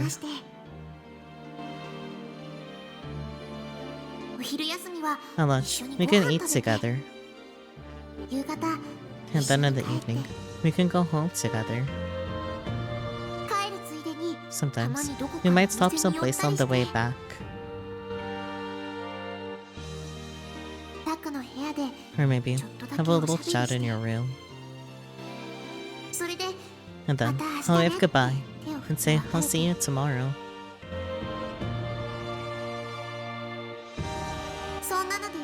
If that's all you need, I can give it to you. I always want to do something like that.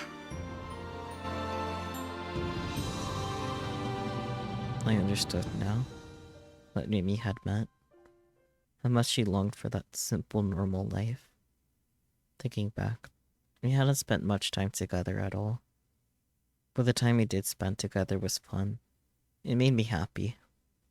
My life had been so empty, so dead. When I was all alone by myself in the room, her smile had given me hope. She made me feel like a brighter future might be coming. She'd smile for me. So from now on, it was time for Rimi to smile for herself. I refused to believe that she wasn't coming back. This wasn't just my usual refusal to accept reality. This was my resolve. The only words I'd believe were the words of the girl who'd always said she'd be there for me. Rimi. Now, it's time to go. Go, Takumi Nishijo. Go and see Rimi again. I headed into the shattered remains of Shibuya.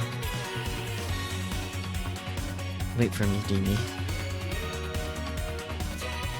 I'll find you.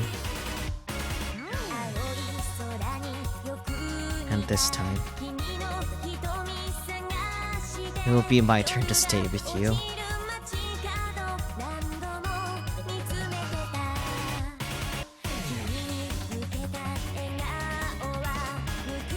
There better be an after credits scene, or I'm throwing a fit. I don't see why there wouldn't be an after credits scene, with that being the ending. But if there isn't, I'm throwing a fit.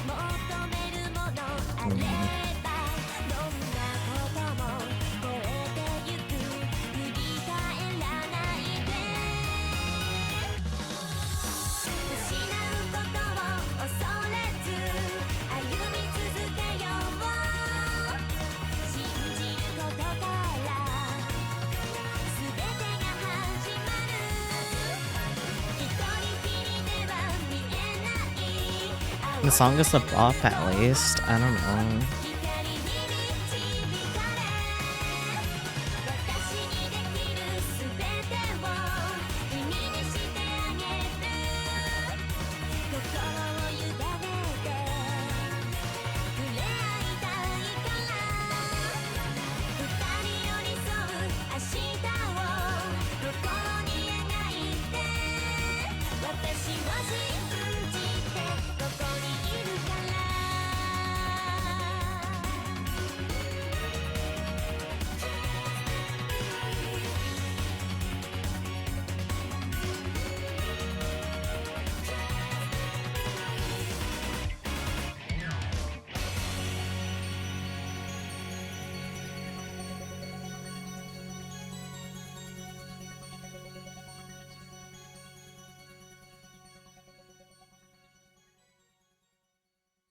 After credit scene.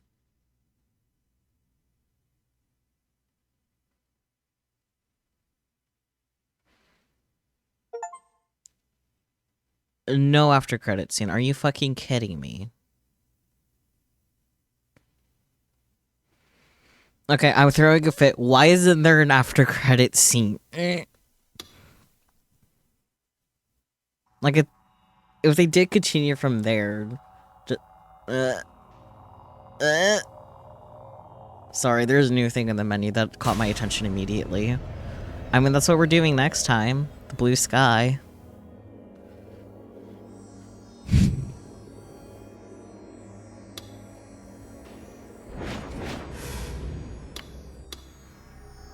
They don't have words anymore. Lays on the floor, me too. But hey, the blue sky. Yeah, that's next week. And then that's it, that's the game.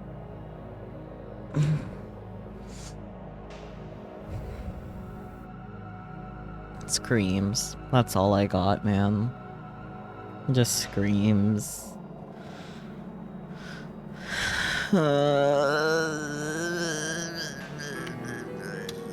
Yeah. Sounds of despair. That's what we get. You weren't even here for the whole thing. That was a lot. Yeah! And now imagine being here for the full thing. Actually, you could do that easily. Watch the VOD. I'm gonna give myself head pats because I deserve it. Also, I think there's a head pats redeem from like way earlier in the stream that I didn't do, but like I don't have records for it right now for I don't know why.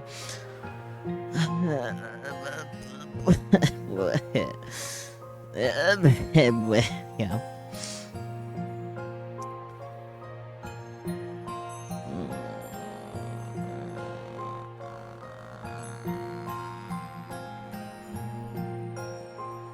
More head pats? Yeah, good. I deserve them. I deserve all the head pats in the world, actually.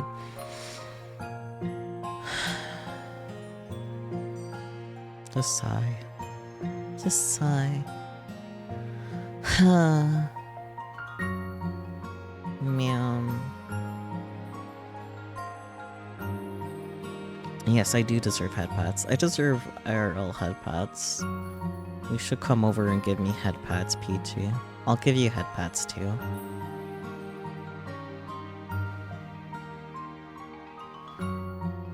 Okay. Oh my god, yeah? In caps? What? I'm only one life with Chaos Head. Shocker. More head pats, yeah. Everyone's gonna die to death so hard at the blue sky ending? Possibly. Like, I wouldn't be surprised if that's what happens. But like, I don't know, man. Yeah.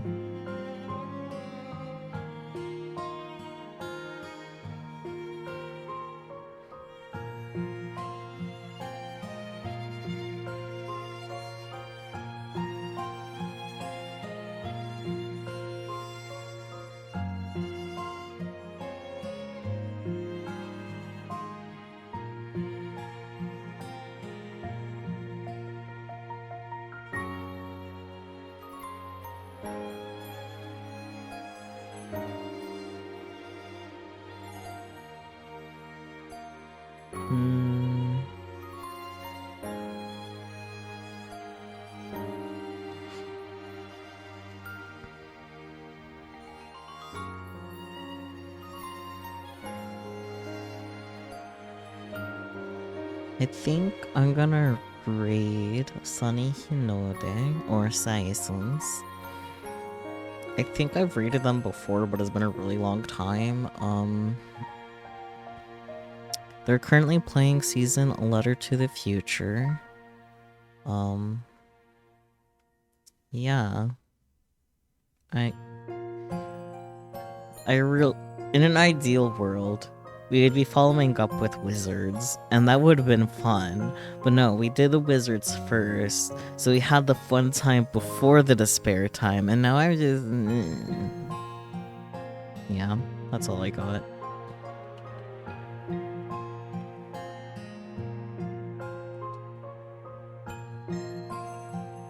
Size...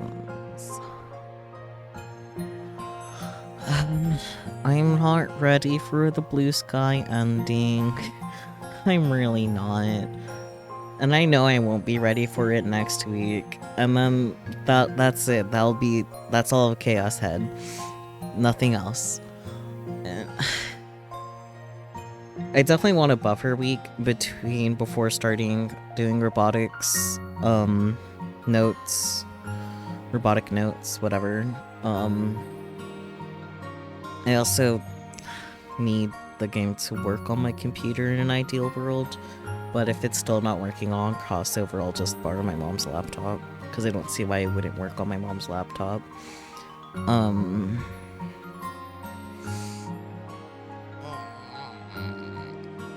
Yeah. Oh yeah, I have a raid message. Look, I remember. Copy paste that. Yay! And then, if given the window of opportunity, we can tell Sunny about our horrible time. I did remember. I remember. But yeah, the raid is running out of time. Yeah, okay. I'll catch you all next time. Tomorrow's more Zero Escape. Blah, blah, blah, blah, blah. Okay, bye-bye. Bye.